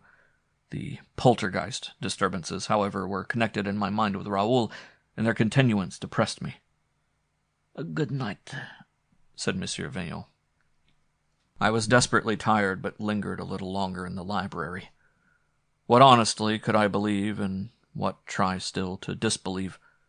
Ordinarily, of course, the recital which my host had just concluded would be dismissible as a farrago of lurid and unpleasant nonsense, but I had had experience, alas myself, of what too plainly contradicted this consoling view. As I was going over what Monsieur Vignon had said, and sipping my brandy at last, my eye fell on the volume he had started to pull out from the shelves. It protruded slightly still, and I got up and took it to my seat. Les gens d'autrefois, the tome was entitled tritely, but I had scarcely flicked over a haphazard page or two before I read as if my glance had been directed to the spot. Et c'est à dire, les morts, c'est régulièrement des vivants. I experienced a cold grue of that sort of surprise which is not surprise at all, but eerie confirmation, and immediately restored the volume. The dead shall feast upon the living. There it was, and I did not want at present to read more. It was the completion of the passage in that dream that I had had some weeks ago about my wife, holding the book before her non-existent face. I don't know what had made me so optimistic in leaving England as to the prospect of an early return there with my boy. No doubt I had the legal right to compel him to come home, but if he still repulsed me and offered physical resistance, the practical difficulties would be, to put it mildly, formidable. On the morning after my arrival, and throughout that day and the next, I had tried again to speak with him. But either his room would be locked and silent, or if I caught sight of him at all upon the stairs or in the grounds, he would take literally to his heels. Where does he eat? I asked, for he continued absent from our meals, and it appeared that sometimes he would raid the larder and carry off his plunder to the fields. Neither Monsieur Vignon nor his domestics had any control over him, and even if they had, I could not have relied on them to exercise it upon my behalf. As to the servants, they were in all respects so uncooperative as to be almost obstructionist, while in particular their extraordinary reticence caused me to think that they had probably been forbidden to gossip with me upon this or any other subject. How fervently I wish that Goderic were here. But of course he could not desert his patients at short notice, nor obviously was Monsieur Vignon's hospitality in my gift. Denis, I found, had done as I had thought, and managed to stow away upon a fishing boat at Brixham. It had been evidently useless for him to pretend that his visit had my sanction, and he must have known I would eventually pursue him. But, beyond his infatuated determination to be reunited with Raul at any cost, I doubted whether he could have had much of a settled plan of action and campaign. He had steered as clear as possible, it seemed, of Monsieur Vignon, and so, as far as I could gather, had confided the manner of his crossing only, half inadvertently, to Dorlot, who had retailed the story subsequently to his master. It was a beautiful kettle of fish all round. I sent a wire to the police at Winchester, reflecting what slight satisfaction it had brought me thus to have proved them wrong. In my anxiety I had little or no help from Monsieur Vignon. Either he was genuinely ill or feigned it to avoid my badgering. Never joining me at breakfast, he would retire, though with excuses, immediately after lunch and dinner, and since our talk on the first evening had said nothing to me of the least seriousness, sincerity, or moment as to what should have been our common problem. Left to my own devices, I would wander wretchedly around the estate and nearer villages, exchanging a bonjour occasionally with some peasant, but often meeting no one, as I chose the less frequented paths. The autumn days were dull, but now and then a brighter spell invited me to extend my rambles towards a pie that topped a line of rocky hillocks to the north. One afternoon, it was the 4th or 5th since my arrival, I had set out thither at about 3 o'clock. I paid no particular heed to where I was going, and walked on, I suppose, with my head bent in gloomy thought, for which I certainly had food enough. Yes, the position was fantastic, and a description of it given baldly would provoke only pitying disbelief, and yet the history was true. That was, I knew that as much of it as I had seen with my own eyes was true. As for the rest, for Monsieur Vignon's wild, while half-contemptuous elaborations on the theme, I reserved judgment. He was a sick man, whatever the cause, and his troubles seemed reflected in the unprosperous, depleted and decayed condition generally of his estate and household. The chateau was in disrepair, and its staff, whether by flight or by dismissal, reduced to an uneasy remnant. Why, for example, had the trusted Flebard left? My heart was leaden with misgiving. Could Monsieur Vignon, a diabolic suspicion flashed into my brain, could he initially have asked Denis to the chateau? Or anyhow have gone on having him there in order to safeguard his children? Could he at one time, to protect them, to divert something from them and fasten it on Denis, have actually been tempted to promote and foster the disastrous intimacy between Raul and my boy? But I rejected such a vile hypothesis as altogether too far-fetched. My mind, as well, must be infected to have harbored it, and suddenly roused from my reverie, I looked about me. The country was unfamiliar and very lonely, and a small half-ruined church or chapel, with a graveyard attached, added to its general air of desolation. In that indifference of purpose which is born of mental exhaustion rather than of any, even idle, curiosity, I entered the graveyard and wandered aimlessly among its tombs. Some distance off I noticed a man was wending towards me down the road ahead. I loitered absently around the inside of the boundary wall. The burial ground was evidently disused, and the graves were untended, many overgrown with bramble or rank grass. Now and then a date caught my eye, 1830, 1813, 1770. Possibly all at once I stopped transfixed as in the silence a name stole staring back at me. It was inscribed upon a headstone slightly taller than the rest, though lichen-coated, tilted, cracked, and weather-worn as they. Prevache. And just as decipherable below, yes, Raul. Meureux, 1873. A footfall made me start. It was the man I had seen on the ground and whose approach over the grass had been noiseless. He seemed a respectable, decent fellow of the sturdy bonhomme type. probably a small tradesman or petty farmer, but he was regarding me and the grave with a frown of somber disapproval.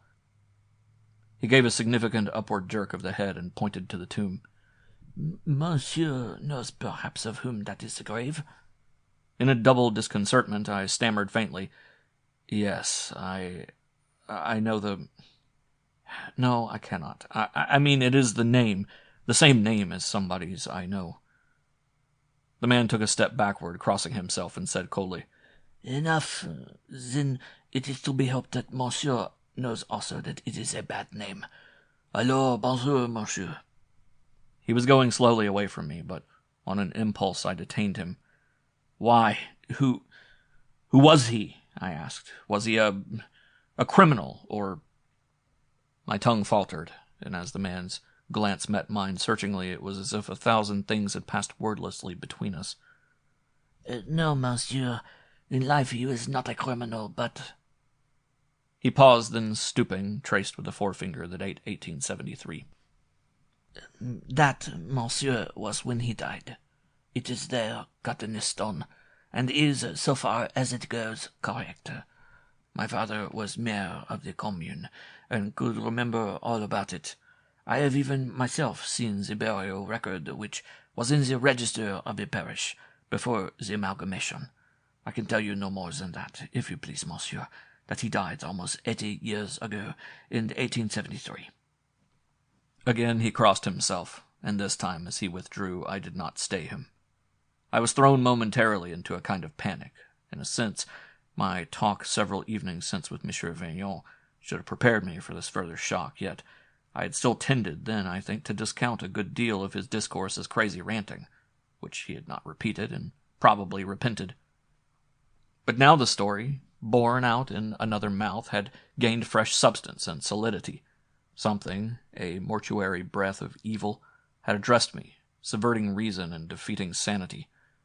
Raul, if it were he, dead 80 years ago. Or what would lead this steady countryman and sober citizen thus to accost me so suspiciously and reprehendingly? Waiting only until he disappeared across a field, I walked quickly back to the chateau. That same evening I got Monsieur Vignon's consent to my begging Goderic, if he could possibly arrange it, to join me at the earliest opportunity. I had spent 6 days here, quite uselessly. My boy remained obdurate in avoiding me, keeping out of doors as much as he could, and eating his meals I knew not when or precisely where. This could not go on indefinitely, and he must be removed somehow, but I did not feel confident of my ability to hale him home single-handedly, or wish either to invoke police assistance, French or British. I worded my letter to Goderic very strongly, and having posted it was slightly easier in mind. Otherwise, I was more tortured by anxiety than ever, and my discovery of the lonely grave had had a horrible effect on me. Coupled with the queer manner of the honest fellow who had spoken to me beside it, his doubting, fearful looks and his ambiguous reticence, it left me prey to a complete bewilderment and cold dismay. Of Denis, meanwhile, as I have just said, I caught only fleeting glimpses. Monsieur Vignon, who had warned me that he, Denis, would try to get it back, pretended to have interceded with him, but on this I placed no least reliance. I had little real idea of what my boy did with himself all day, of whether he still slept in the same room, though I was assured this was so, or of when he fed or bathed or changed his clothes. As to this last point, I had brought with me for him some clean shirts, socks, and underwear, which I had handed to Dorleau, and were now, I was informed, in use. But generally it seemed to me his condition was one of almost semi-vagabondage, the chateau being for him not much more than a base or headquarters from which to forage in the countryside. However, the next morning I did have news of him, which, while unreassuring, was somewhat more detailed than previous accounts. Denis, Dorleau remarked, had latterly been spending a good deal of his time in the east wing near the tower. But on my asking what my boy was doing there, the man had shrugged. Qui sait, monsieur? I have seen him reading or carving wood with his knife. Is he there now? No, monsieur. It was yesterday and the day before. This morning he has gone out. This conversation had been at my petit déjeuner, which I always had alone, my host preferring his brought to his bed. After the meal, I busied myself in writing a short note to my faithful Jenny, from whom I had heard 2 days ago. She had reported all well at home, and that she and Clara were both hoping, poor things, to welcome us both back very soon. I went out to post my reply to her, struck as I passed beneath the porte-cochere by the chateau's latter-day appearance of neglect. It was as if it lay under a spell, as if some blight of doom and galloping decay attacked it. Yes, and assailed its inmates, too, I thought, one Colonel Walter Habgood not excepted. I, to be sure, was only a temporary occupant of the place, a guest, yet I was conscious, whenever I walked abroad, that something of its ill repute attached to me. With the local peasantry, I, too, was in bad odor, the carrier of an aura, an aroma of the dimly sinister and menacing. And when I had mailed my letter to Goderic yesterday at the little office 3 kilos up the road to Fouant, whither I now again was on my way, the postmistress had eyed me balefully, touching her scapular as I was leaving. Go where I might, a species of anxious hostility attended me, expressed in covert stares, in sullen glances, crossings, and avoidances. Even the children scattered from my path. What was the truth, I demanded for the 100th time, about this whole fantastic business? These yokels, and Mr. Vaillant, I suspected, were abjectly superstition-ridden. You might suppose a recent world war would have knocked such sense out of them, but suddenly and wryly I laughed at myself, though it wasn't at all funny. Yes, that was rich, talk of the pot and kettle, for I was equally enthralled to a grotesque myth with any of the folk I was deriding. It was exasperating not to know quite what I did believe or disbelieve. Everything and everybody seemed to be conspiring to throw dust in my eyes and keep me ignominiously in the dark. Here was I, Denis's own father, thankful when I could pick up as just now a few crumbs of second-hand intelligence about him from a conceited surly menial like Dorlot. More than once latterly I had been tempted to question the fellow bluntly about many things, but hitherto my pride had not allowed me to interrogate the man behind his master's back. As for the master aforesaid, Monsieur Vaillant, since his first outburst had retired completely into his shell and been as cordially informative as any oyster. I felt I could endure this mystifying and maddening secretiveness no longer. I must request from someone, anyone, a forthright explanation of the whole enigma, and see at least what sort of answer was provoking. Accordingly, when I had posted my letter to Jenny, I asked the postmistress to direct me to some person of responsibility, the mayor, perhaps, or schoolmaster, with whom I could discuss a private matter. The woman regarded me dirtily enough, replying only after a suspicious pause. "The mayor is ill," she said, "but there is Monsieur Bourdillure, the garde champêtre, qui était de la Resistance, des ill likewise. Or Monsieur Tanvy, the pharmacien. Monsieur Tanvy," she added more amiably, "is very clever and of a great discretion, having been a quartermaster in the army. Then there is too, of course, Père Puindisson, the curé." Rejecting the belauded Monsieur Tanvy, I decided on the curé, an obvious choice which it was strange had not occurred to me before. There was no difficulty in locating him. He had just returned from Mass and welcomed me into his vicarie politely. Somewhat haltingly, I outlined as much as necessary of my story, including particularly of my discovery of the grave. Was, I inquired, the Raul for whom my boy had this unfortunate infatuation a grandson, possibly, of the deceased? The curé's face had darkened, and at my final question wore a look of, as it were, a scandalized discomfiture. I was quite sure he had known all about me in advance. "Franchement, monsieur, it is not easy to reply. This is a district assez superstitious, and, enfin, the individual whose grave you saw up there at Saint-Aurvin had no descendants. He was, it would appear, a butler at the Chateau Vaillant, where actually he died. But that was 80 years ago, and—" Yes, I said. "But this other fellow that my boy met, who is he?" The good father blinked at me morosely. He was an elderly, florid-visaged man, with eyes that were worldly, but at the moment troubled and unsubtle.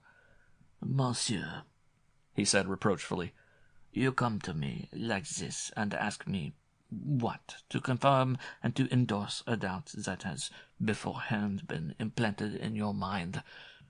Or maybe to deny it. I can state to you only that the Prevost we know of died in 1873. The rest is merely superstition.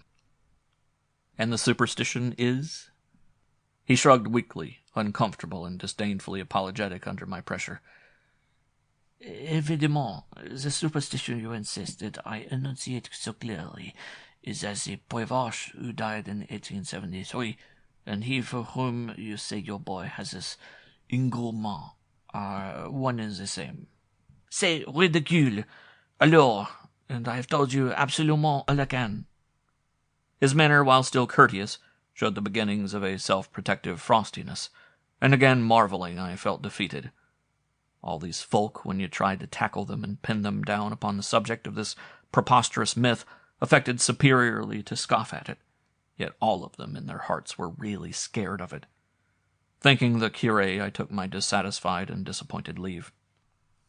I had been at the chateau just a week, an utterly, completely useless week. Each day I sought every chance of pleading with my boy, so far quite unavailingly. Must I then drag him home a literal captive and so make him hate me worse than before? Possibly, if need be, but not till I had tried every other, more persuasive measure. Denis was like a wild thing piteously spellbound and enchanted, and it would profit little, I thought, to trap and pinion the poor body if the spirit still eluded me. I wished to snare him, yes, but to snare the whole of him, and lovingly, and bonds and handcuffs seemed an unhappy way of doing this. Yet, if he would not voluntarily come with me, there was nothing for it but a degree of force, and it had been with this necessity in closer prospect that I appealed to Goderic, whose sympathetically auxiliary convoy at the pinch would certainly be less humiliating than that of a police escort. In this pass, Monsieur Vignon was a broken reed, his nerve-racked inanition now indeed almost amounting to a kind of passive, undeclared resistance. And why, after exploding as violently as he had about his blessed sans nom, had he stopped short there? The curé had grudgingly enlightened me to the limit that his scruples or timidity allowed. But why couldn't Monsieur Vignon have told me all this, and more himself? I walked to the window of my breakfast room and surveyed the autumn fields. From here they were visible in brown or sallow squares, stretching irregularly up a saucer's rim to misty hillocks. And in one of them, far off, I fancied with a start that I saw Denis. But no, the figure was motionless, and I remembered now that it was only a scarecrow, lingering purposelessly in the stubble. My letter should reach Goderic today, and if and when he came, we could hold some sort of council of war. How glad I would be of his refreshing sanity and clearer judgment. My own ideas had become quite chaotic, and my affronted reason hurled itself hour by hour against brick walls of contradiction. It was a veritable antimony.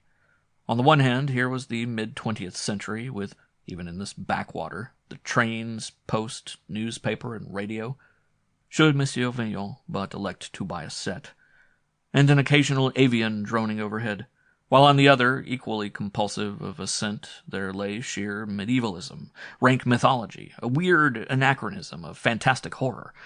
The two worlds, though interpenetrating, were irreconcilable, and each was true. I went undecidedly towards my room, and then passing it along a series of corridors.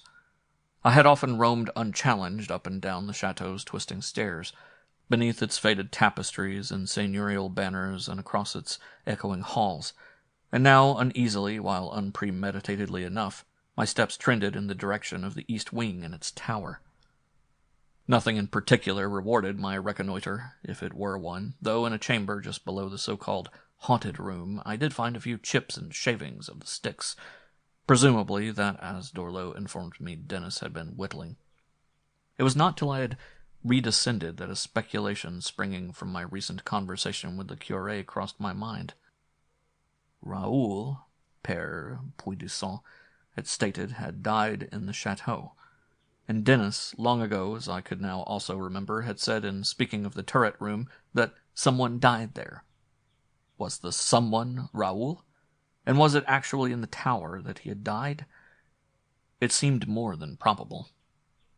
I spent the rest of the morning and most of the afternoon in desultory mooching, too anxious and distracted till at least I had Godric's reply to settle definitely to anything. My visit to the East Wing and my ensuing conjecture about Raul had admittedly disturbed me, but beyond that I seemed dimly conscious of some other cause of a vague apprehension or dissatisfaction. It was something. I had the feeling that had happened, or that I had briefly noticed during the course of the day, but which I could not quite lay finger on. Something of which the impact had been oblique, and that now tapped irritatingly, with an obscure, persistent warning at my mind. For a long time I tried vainly to recall it, whatever it had been, then gave it up. I wandered restively into the library again, and took out the volume of Legends, despite a kind of contemptuous repugnance to consider more attentively what it might have to say. Presently I found the passage I wanted. It was in a long section entitled simply Auvergne, and its immediate context was rather mystifying. Too occult or too rhapsodical in diction for me to follow clearly. Regretting the inadequacy of my French, I read on, puzzled. Exceptional tenacity of life, enabling the said nameless to withdraw vital force. A line of two here that I could not make head or tail of. So to rebuild itself around the mammoth as around a nucleus or focus, and again a string of unfamiliar words defeated me. Or other homely object, so be it, to have the semblance of a man. But woe to all who do adventure thus, and whether child or woman, if the right fixative be not supplied. And then some sentences of what appeared to be a sort of general description. Their chief weakness being in the wrists and wattles, yellow above all they joy in, and a certain tint of bluish-grey they do defy, wherefore, in extirpating them... Disappointed at my stumbling translation, I rested the volume open on my knee and pondered. In a sense, what I had managed to translate relieved me, because it seemed such errant puerile nonsense. Why, yes, I thought, in delighted welling of, as it were, half-hesitant, astonished thankfulness, it was all nonsense. Sheer, utter nonsense. And I could laugh at it. How had I ever... My fleeting elation ebbed. But Denis, I remembered. Yet, Denis... That was the trouble.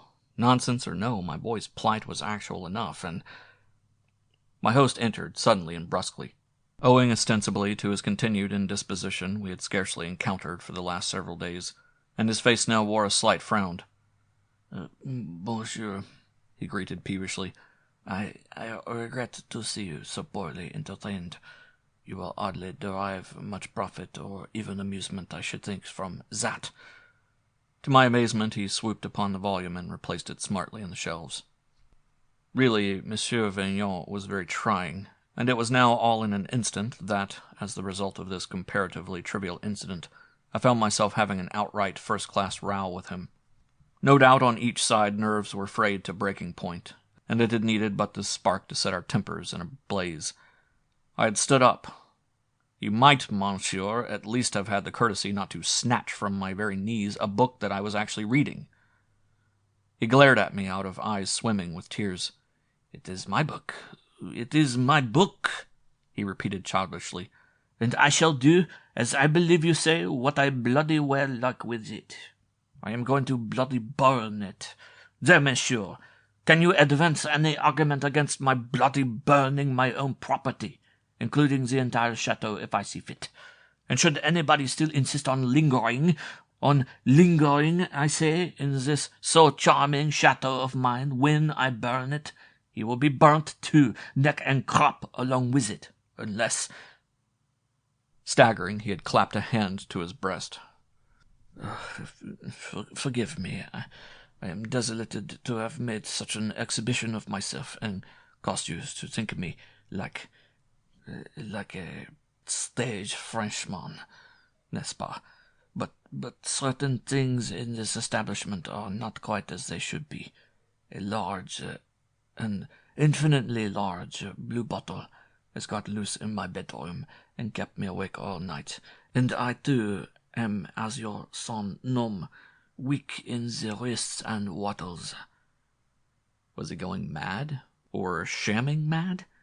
My son Nom? I was really completely disgusted with him, the more so perhaps because he had somehow succeeded, in this ridiculous fashion, in taking the wind out of my sails. This creature of yours, whatever it is, I was startled to hear myself shouting, this precious son nom of yours, I say, that has attacked my boy, and that for some reason you'll tell me nothing more about. He died here, didn't he? Up in the tower room, or under it? Monsieur Vaillant regarded me at first uncomprehendingly, and then almost as if pityingly. My poor friend, he said slowly. My poor friend. All this has been too much for you, and you are going crazy. Mon Dieu, c'est le comble, ça. He approached nearer with a curious dancing step, and to my utter dumbfounding snapped a finger and thumb beneath my nose. I repeat it, monsieur. I repeat with inexpressible regret that you are quite demented. I had backed from him, far too bewildered to feel insulted by the taunting words and gesture, and it was at this instant that, as at a previous somewhat similar crisis, the tall form of Dorlo filled the doorway. Comment-vous, mon maître? He remonstrated. Comment-vous? It is this heavy weather that surcharges the nerves, but to yield to your temperament in this manner and with these antics is unseemly. Calmez-vous, thank heaven, he added in a lower tone. It cannot last much longer now. Monsieur Vaillant looked at us wildly. Forgive me, he murmured again. Forgive me. A strange expression, a sort of leering, still half-impudent despair flickered over his features as, turning, he let Dorlo lead him unsteadily away. I stayed motionless where I was a full minute. The whole scene had been incredible, and my bedlam had flowered unashamed before my eyes. At length, dazedly, I walked from the house. Outside, I recovered. That was, my immediate emotional disturbance gradually died down. But I felt exhausted, as if I'd been through a fight or in a melee, and my fundamental apprehension and confusion were increased. It is a nightmare, I thought. A nightmare. That is why everyone appears mad, and why you yourself behave like a madman. All at once you will wake up, perhaps when Goderic comes. The air, as Dorlo had observed, was close and muggy. It was mild, but with a treacherous intimation of tenseness. Of I did not quite know what. The fields stretched round me passively. Too passively, I fancied oddly, as if conspiring or abandoned to a gathering sly enchantment. They rolled in their meek rectangles of ochre, dun, and beige, up to unstirring foothills, dreaming a guileful dream. Crossing one of them, I remarked idly that the scarecrow I had noticed earlier from the salon window seemed to have altered its position slightly. Monsieur Vaillant, good heavens, son nom, his, if you please, not mine. I wished him joy of them. Son nom, ye gods, who would have invented such bogies, such farcically loathsome things, unless... I raised my eyes to the gray-baited sky and shivered. No, I was not, to word it temperately, much enamored of this devil's nook, this baleful 12th or 13th century pocket of provincial France, where superstitions and obscene mythologies, instead of just remaining quaintly decorative, had the unpleasant trick of springing suddenly alive and driving mad all those who brooded on them overlong. If only... My disjointed ruminations petered out. Once more I raised my eyes with a faint shudder. All about me as I walked, the hills, the waiting fields, kept quiet pace with me. I was aware, how shall I put it, of a bland banking up, of a demure stealth, a kind of tiptoe ripening of something. My head ached, and I had an indescribably oppressive feeling. The chateau, from the spot where I had now come rather giddily to a halt, was visible, maybe a kilo off, but partially obscured by a dip and by a thin belt of trees. I would get back to it as quickly as I could in case my disagreeable symptoms should increase. Slowly I proceeded, conscious upon my mental palate of some recrudescent flavor that was dimly nauseous and half familiar. I had covered perhaps a third of the distance to the chateau when a dog ran up behind me, whining. It was one of the 3 or 4 dogs of the house, an amiable enough little creature, mainly poodle, called Gigi. Denis had been fond of it, and I supposed it still companioned him in his present gypsy-ish style of life. But now it appeared distressed or frightened, and slunk whimpering and cringing at my heels. We went on together, skirting a field of stubble. It was the field containing the useless scarecrow, and again, puzzled, I had the impression that the object had moved slightly, in the direction of the chateau. Hang it! I thought querulously, in a sort of mild, annoyed perplexity. This was preposterous, and I must previously have misjudged the confounded thing's position. Gigi, beside me, cowered closer and gave, very low, a series of curious, suppressed yelps. The day had grown overcast, and my headache was no better. I had a sense of something brewing, something making, a kind of dumbly guarded watchfulness or wakefulness in the dull air, the trees, the hilltops, and the whelming sky, as if they too were, like myself, alerted and upon some strange and semi-animate qui-vive. The dog, while we passed opposite the middle of the field, darted for a moment from me and through the hedge, venting 2 stiff little barks of actual terror, or of a variety of canine scandal. Gradually, as we neared the house, my head ached less, yet a conviction of uneasy imminence, a presentiment of swiftly gathering evil, knocked still at my mind's door, and again, more fervently, I longed for Goderic. I entered the chateau, and there, on a tray in the hall, lay an answer to my prayer. Yes, said the telegram, he could come, on Tuesday. That was in 3 days' time. Chapter 4. This heartening news was confirmed in a letter from him the next morning, explaining that he would have joined me instantly had not his partner been somewhat indisposed and hardly capable, till the promised Tuesday, of shouldering the extra work. Well, it was more than I had had the right to hope that my friend should have been able to arrange to get away at all, and, heaven knew, I blessed him. During the weekend, however, my feeling of tension increased, and was appreciably heightened, as it happened, by my host's ill humor. Monsieur Vaillant, after our recent row, had offered me a somewhat grudging apology for his rudeness, but now he was exasperated again upon a different score. While I had had from Goderic a cheering and reassuring letter, he had received, it seemed, a violent and upsetting one. The aunt, he told me, with whom Le Petit has been staying, had written saying she was compelled to visit Tunisie on business. It might be for several months, and must accordingly send her brother-in-law's children home. "It is an excuse," he fumed. "Business, pah! They cannot come here yet, not yet." My sympathy for him, when I remembered the plight of my own boy, was not excessive, and privily I blamed no aunt for getting sick of young Marcel and Augustine, but the matter set my mind running with a revival of curiosity on the connection, or, in the case of Denis, actual relationship, between our respective families, for it was through the sister of this same discredited and disobliging lady that it existed. She had been, before her marriage to Monsieur Vaillant, a Mademoiselle Drouard, and by a common ancestor 3 generations back, a cousin, though I do not think they knew each other, of my wife's. This train of thought led naturally to a reconsideration of the whole question of Monsieur Vaillant's conduct and attitude throughout, and here I was, as far as ever, from a satisfactory conclusion. He had blown hot and cold, and been by turns solicitous and callous, courteous and grossly impolite. He had been contrite enough, if it were that, to break off the holiday exchange arrangement, yet insufficiently honest to warn me plainly about Raul.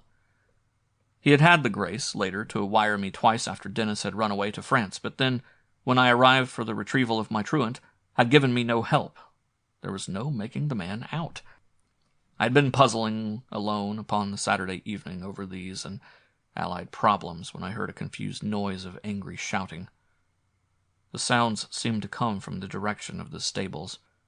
suggesting by their volume and persistence that several persons, possibly a dozen or so, were engaged in a violent fracas.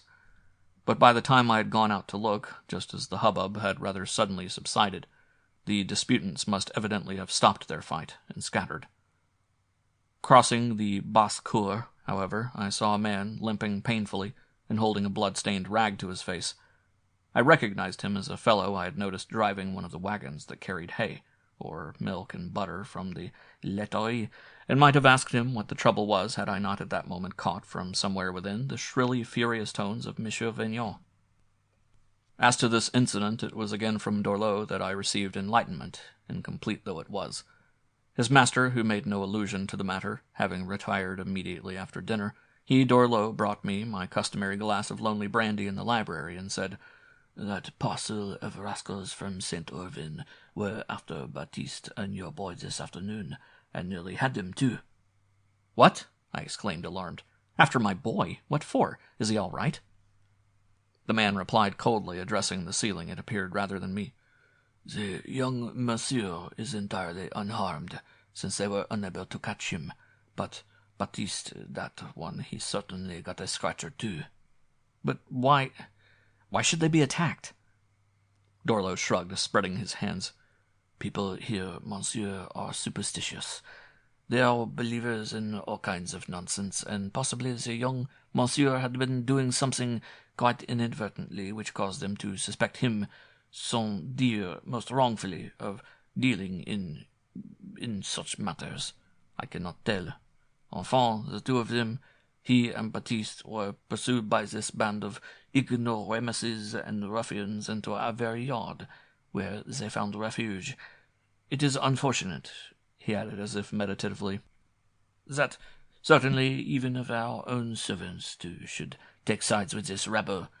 Enough, it is no longer my affair, or properly my concern. I leave this place tomorrow." I was exceedingly disturbed, not only by Dorleau's story and its implications, but also, if to a less degree, by his announcement of departure. It would have been foolish to regard him as an ally, yet he had not been actively hostile, and latterly had constituted almost my only source of news concerning Denis. As to the tale itself, more lay behind it, obviously, than Dorleau would disclose, but of this I could guess at a good deal. Amongst the peasantry, Denis would but too naturally be a prime object of suspicion, and it was really a wonder he had evaded molestation, if he had, till now. The man Baptiste, surmisably, had been his friend or his associate, and fallen, consequently, under the same stigma. Evidently the business had attained the proportions of a feud, and Monsieur Vignon's ranks within the chateau had been split. Dorleau, I fancied, would not lack company upon the train tomorrow. While I was counting the hours to Godric's arrival with a fresh sense of urgency, I renewed, vainly, my efforts to lessen Denis's hostility. I no longer hoped now for a full reconciliation so speedily, but, short of that, I would have liked, before Godric lent me what help he could, to be at all events on speaking terms with my own child. Twice I tried to talk with him through his locked door, receiving on the first occasion no reply, and on the second the response, "Oh, go away, I hate you." And twice, also, I got within undignified hailing distance of him in the grounds, only to be humiliated by his almost offhandedly contemptuous flight. Obviously, at any time I might probably have rallied Monsieur Vignon's odds and ends of still faithful retainers, a further couple had left with Dorleau in the morning, to round up my quarry and then forced him, as my prisoner, to parley. But such trappings or waylayings would have been very much against the grain, and, as I saw it then, have done more harm than good. What, I would wonder, could be his view of the position? How, in his own opinion, was he faring? Pretty evidently he had expected, or at least hoped, to find his odious playmate here, and had not Monsieur Vignon told me that he, Denis, would do his best to get Raoul back? In that, however, so far as I could judge, he had been disappointed. What had become of the physical Raoul, of the physical aspect of him, I had no idea. Presumably after my half-throttling of him, he had returned somehow to France, but had not yet, I trusted, reappeared in his old haunts. Upon this point I could have, to be sure, no certainty, but whoever or whatever the creature was, its headquarters seemed to lie on this side of the Channel, and the next step of minimum precaution was to transport Denis to the other. Monday, and tomorrow Goderic would be here. Indeed, a letter for him, aux soins de Monsieur Vignon, had rather surprisingly preceded him already, arriving together with one from me from Jenny. The weather was still gloomy, rainless but boding, and again I strolled dejectedly around the nearer fields. The landscape, as before, was sere and sullen, but its mood, to my imagining, had subtly changed. The sense of stealthy ferment and evil quickening had departed, and the drab acres had an empty look, as if delivered or relieved of something. Loth to accuse myself of being over-fanciful, I stared about me, seeking for anything that might account more factually for this impression, but could find nothing. Merely the scarecrow I had noticed formerly had gone, having been removed and set up for whatever none too obvious reason, as I subsequently discovered, in another field considerably closer to the house. I wandered slowly back to the chateau. Help was at last at hand, for Goderic should be here tomorrow evening. Yet my heart was curiously unlightened. The countryside, lowering in secret, with that discharged and voided aspect of an ominous fulfillment, seemed to wear a mien of hidden ridicule, of some kind of deceptive somnolence and inward mockery, as though it were laughing at me up its sleeve. Nonsense, I tried to think. What utter nonsense! With a derisive, apt theatricality, a trio of stage-property bats, encouraged by the dusk, skimmed past me as I turned by the corner of a barn. And then suddenly I had a shock. "Hello, Daddy," said Denis. He was there, in front of me, shyly smiling and addressing me in this form he had discarded for some years as babyish. His clothes were stained and torn, and his cheeks wan under their grime. I did not believe he had washed properly for days. But it was far less his ragamuffin air that horrified me than his manner. It was flat and almost bored, yet confident, casual and unconstrained in some utterly wrong way, as though he were so tired out with whatever he had been up to that he had forgotten even what it was. How could he else have carried it off with this weary, this, to me, actually hideous aplomb? He stood, gazing at me in a sort of forlorn and rather vacant friendliness, as if nothing had happened, as if he were completely unconscious of my misery or his own. "Come in," I think I said to him, and talk things over, shall we?" "Yes," he replied absently. "All right. I'm hungry, too." He paused, then added reconsideringly, and as a careful qualification, "That is, not really very—" We had begun to walk on from the barn, and the fading light shone briefly on his face, discovering there a look that sickened me but is not easy to describe.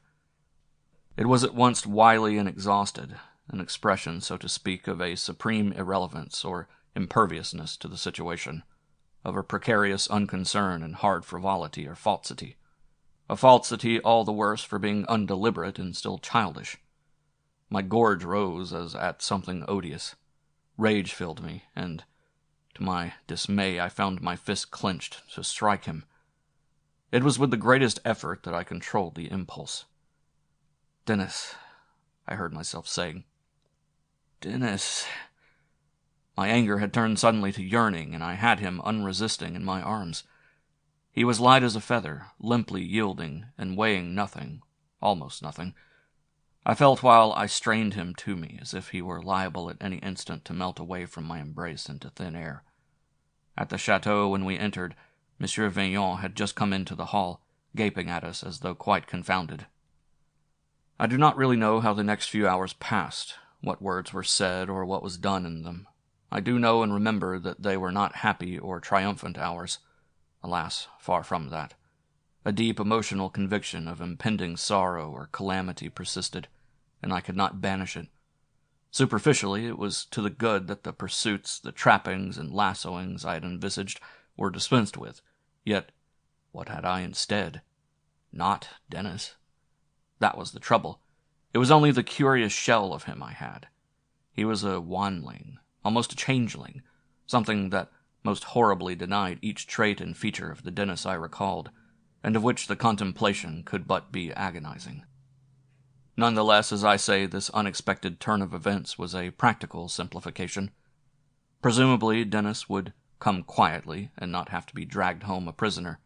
Goderic, when he arrived, would have nothing to do but go back with us again. And then... "Are you tired?" I believe I asked once. "After all the camping out?" He regarded me queerly, head cocked, with the suspicious, quasi-intelligent incomprehension, the notion visited me dreadfully, of a parrot. A little. Yes, a little." That was all, but the manner, if not the matter, of the reply had remained vaguely hostile, and violently unsatisfactory.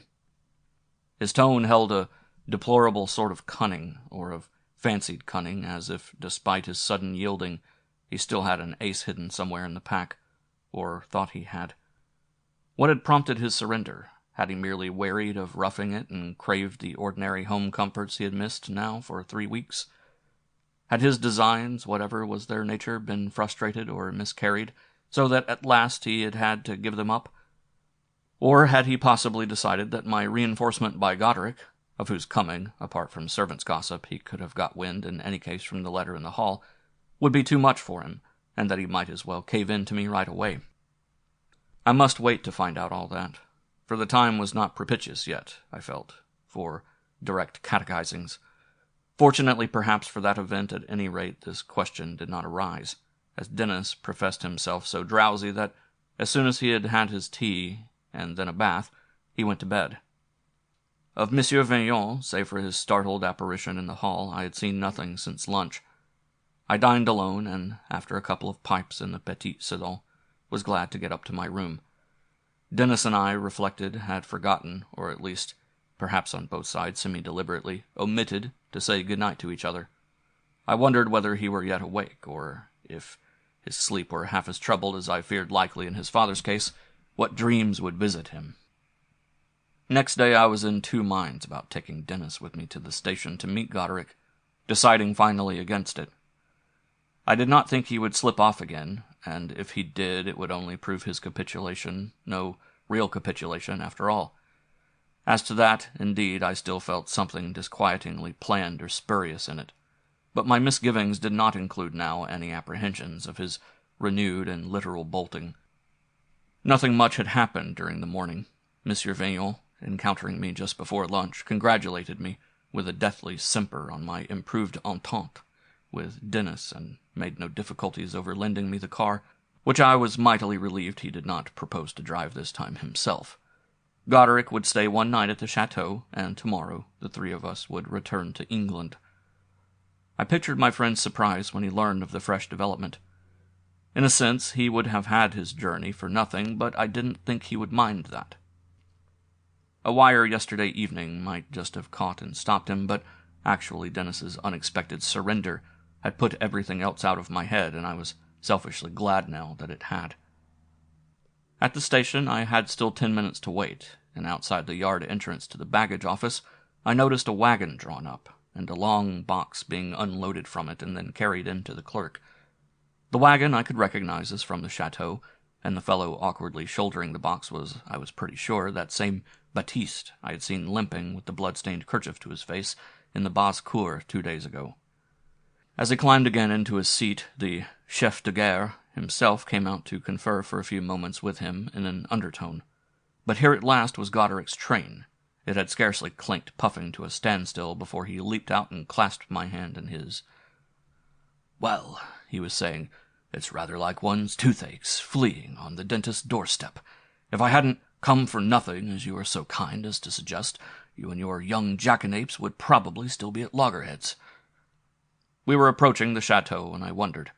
Goderic's hearty vigor, his very tone of cheerful lightness, was a gust of health and hope from another world, and yet I doubted, and was even somehow shocked. "If we're not still at loggerheads, as it is," I remembered answering, "you'll see for yourself presently." We drove under the porte cochere and alighted. Monsieur Vaillant was there to greet us, all politeness. A small dim figure hung back, hugging the shadows. "Hello, scallywag," called Goderic. "Aye, come out of that." Denis moved forwards undecidedly. His face again horrified me by its hollow wanness. Goderic commented. Not altogether a walking advertisement of anything, I must say. That's the deserts of being AWOL. 19 days adrift, eh? But we won't clap him in the glass house this time, Sergeant Major." Once more I gave a mental gasp. I did not know whether to admire or be scared out of my wits by Godric's breeziness. Wasn't it, I misdoubted, a trifle overdone? It jolted me, I think, not so much through a fear of its effect on Denis, as by appearing almost too temerarious, a defiance of the evil gods.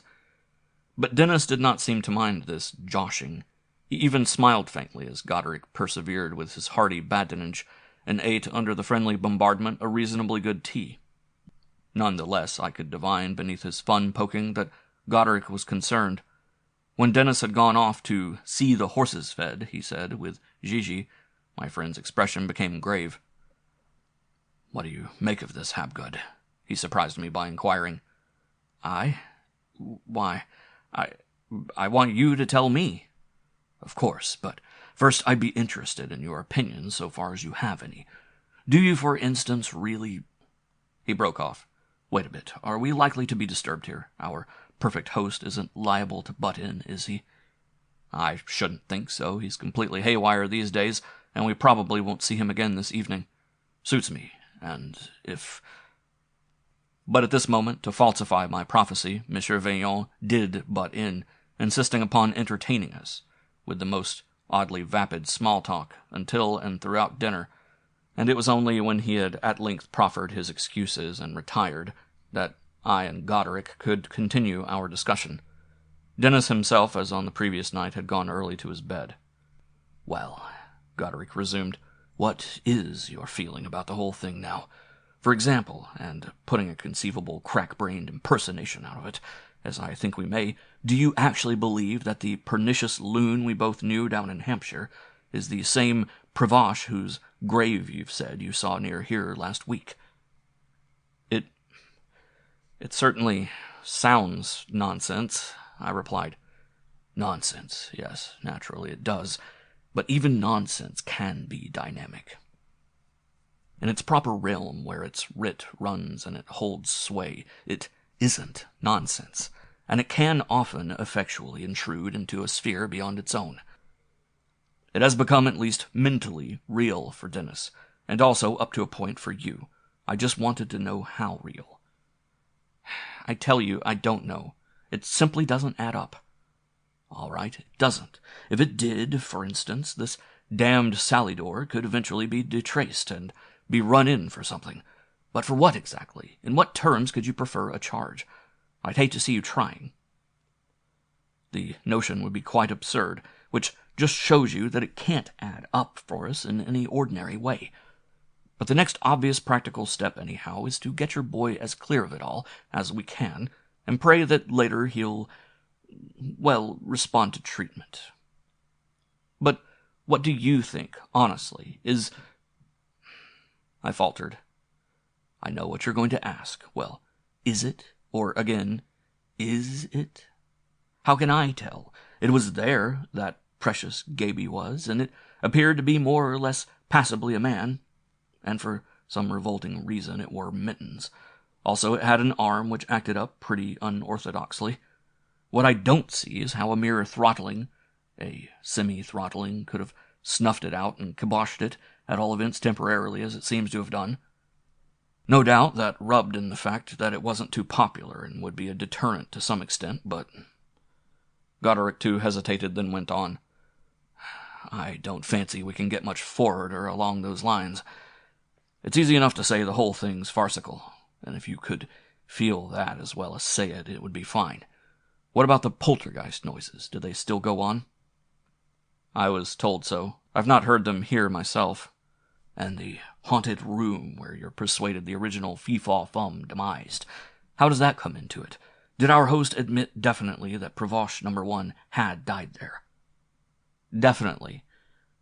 No, indeed. He's never said anything definite or straightforward. When I did, as it were, challenge him to deny that the first Prevost had died where I felt he had, he just behaved quite weirdly and was abominably rude and accused me of going mad." For some while longer our talk continued without leading us to any more concrete conclusion than we had reached already. that our sole hope for Denis lay in getting him away immediately, and that when this was done, it would be only in the nick of time. We had thought, Goderic and I, that we were bringing Denis home, and that morning we treated our precious freight as if no precaution for its safety could be excessive. Denis was actually, and in literal truth, so worn and wasted that such an attitude would have been natural in any case, and I think we both felt that unless the greatest care were exercised, he might, as it were, collapse in our hands or be blown away by a puff. His eyes were lusterless, and his skin dry, and his manner held some ingredient I could not define, at once apathetic and expectant, or perhaps apprehensive. The day had broken cloudily after, for me, a restless night. I had had dreams, but could not recall them clearly. Mostly they had been of absurdities, of Monsieur Vaillant addressing a meeting of puppets in the library, of Dorlot roller-skating somewhere overhead, and even of the ridiculous scarecrow shifting from field to field in a continued march towards the house. But their persisting savor was oppressive, and I had woken from them with nerves jangled. Our train was to leave Fouant at about 10:30, and we had risen, we realized, rather unnecessarily early. Denis, glancing at us distraitly from under lowered brows, ate an extremely sketchy breakfast. Once he appeared lost in a kind of reverie, and then, arousing from it with a start, upset his chocolate bowl.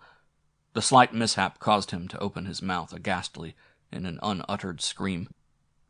This time we wouldn't need our host's car. I had arranged yesterday for a taxi to come out for us from Fouant, and now I prayed it might be punctual. Our luggage was stacked in the hall. I had tipped the servants, and Monsieur Vaillant, dressing-gowned, had made a grisly mountebank descent to say goodbye. Bowing and stiffly shaking hands, he muttered something else that sounded like, "If it will let you." At last the three of us drove off. For a while my spirits lightened, and I breathed more freely. "Are you all right?" I asked Denis. "Oh, yes." He was next me, and facing Goderic, gazing dreamily, or raptly, out of the window. His expression was remote, as though he were attending to something we could not see, or not appreciate.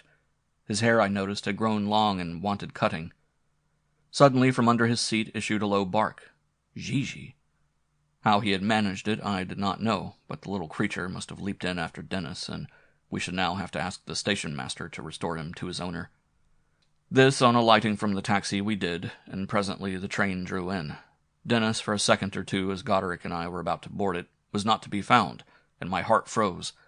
But next moment he came scurrying from the direction of the consigne, and clambered in with us just in time. I was so thankful at retrieving him. A passion of yearning sympathy for my poor darling rose in me, and I pressed his arm. The train gathered speed, and I remember sighing in relief, and thinking that every mile now was a mile further towards his safety. Actually, I had hardly expected or quite dared to hope we would ever do it, ever get away. I had feared all the while that something, though I couldn't guess how or what, would happen or put out a hand to halt us or detain us, some sort of accident or hitch, But my satisfaction ebbed and died. Denis's manner suddenly alarmed me. He was distressed. I could not tell why. The scare. He seemed to be trying unsuccessfully to say something, then changing to French, at length got out. L'épouvantail sédant. He paused and added with an urgency I could not understand the one word, Gigi. Sure enough, to my annoyed confusion, the dog was there, and with us still, whether or not with Denis's abetting I did not know. But it was not the dog's presence I was bothered over. It was the curious looks and bearing of my boy. Another train, which must be an express, was overtaking us, coming up rapidly upon a parallel track. Our own train, as if inspired to a race, increased its speed, and the express gained on us less swiftly. Gigi had burst in upon us, at first delightedly from the corridor, wagging his tail, but now appeared strangely subdued. With a short bark of half-hearted challenge, he slunk cowering under the seat by Denis. "What is it, Denis? What's the matter?" I implored. Goderic had pulled out a brandy flask and held it to Denis's lips. They moved slowly and bewilderedly. L'épouvantail. The scarecrow. C'est... Suddenly he broke from us, moaning, and dashed into the corridor. Both I and Goderic had grabbed at him ineffectually. The dog, as though torn between its fear and a kind of loyalty, had emerged from under the seat and stood whimpering in the doorway. Thrusting it aside with my boot, I followed Denis. The express was quickly overhauling us. I could just see at the moment the front of its locomotive showing level with the corridor's end, then creeping foot by foot along our windows. "Denis! Denis!" I repeated. "What is it? What are you doing?" He was hunched oddly, staring out at the other train with a quite indescribable look of terror on his face. His eyes were round with fright, and his body was pressed desperately against the corridor's inner wall, as if, despite his fascinated interest, he were trying to get as far from the pursuing coaches as he could. What followed has an outre horror and grotesqueness which puts such a strain on ordinary credence that even I who witnessed it still find it hard, if not impossible at times, to reconcile with or accept as literal truth. I cannot in any way explain it, but I believe now that something then went hideously wrong. Went wrong from Denis's and Raul's point of view, I mean, and that whatever sort of ghastly schemes and machinations may have been afoot were, at the last moment, bungled. What I did see, or what at all events I seemed to see, was the result, I feel, of some bizarre and odious miscarriage. I had caught Denis's arm and shook it, but he paid no attention to me. Two men on the farther side of him stuck curious heads out of their compartment and gaped foolishly at us. Behind me, squeezed up in the narrow passage, Goderic was shouting over my shoulder above the uproar of the trains. "Come on, young man, snap out of it, come back." His voice was cool, but he added in my ear, "For heaven's sake, get hold of him somehow." Denis had wedged himself against the jamb of a half-open door, and it was now, as I was struggling in the cramped space to wrest him from it, that our own pace abruptly slackened, so that the express began to flash by our windows at a rush. I learned later that it was then that Goderic had pulled the communication cord. Meanwhile, I still could not drag Denis free. I was aware that he was in some awful danger, but tugged at him in vain. As in a nightmare, I strained till the sweat stood on my forehead, praying that the dream would break. It never did, or has. For an instant I had looked out of the window. The guard's van of the express was just passing us. Something, a long box like a coffin, cocked lewdly up and protruding slowly from it, flew out of it towards us and crashed against us. The corridor was littered with shivered glass. The train had stopped with a violent jolt. People were running along the track, and already I caught from somewhere amazed exclamations. "Oh, épouvantail! It was in that box there, solely a scarecrow!" I turned again to Denis, thinking I had heard his call. "Gigi," I fancied he had said. But what had happened to the dog I did not then or later know or care. My boy's face was seamed and wizened as that of an old man, and the starkest terror was graven on it. His body was now quite limp in my hands. Goderic and I carried him back to the compartment and laid him on a seat, and it was then I saw that before his last cry, his hair, which had changed to elf locks, had gone white. Hello, sci-fi horror fans. That concludes The Feasting Dead. If you enjoyed this story, make sure to smash that like button. A huge shout-out goes to our official members of the channel. We appreciate you all. Craving for another classic sci-fi tale? Click that video on your screen.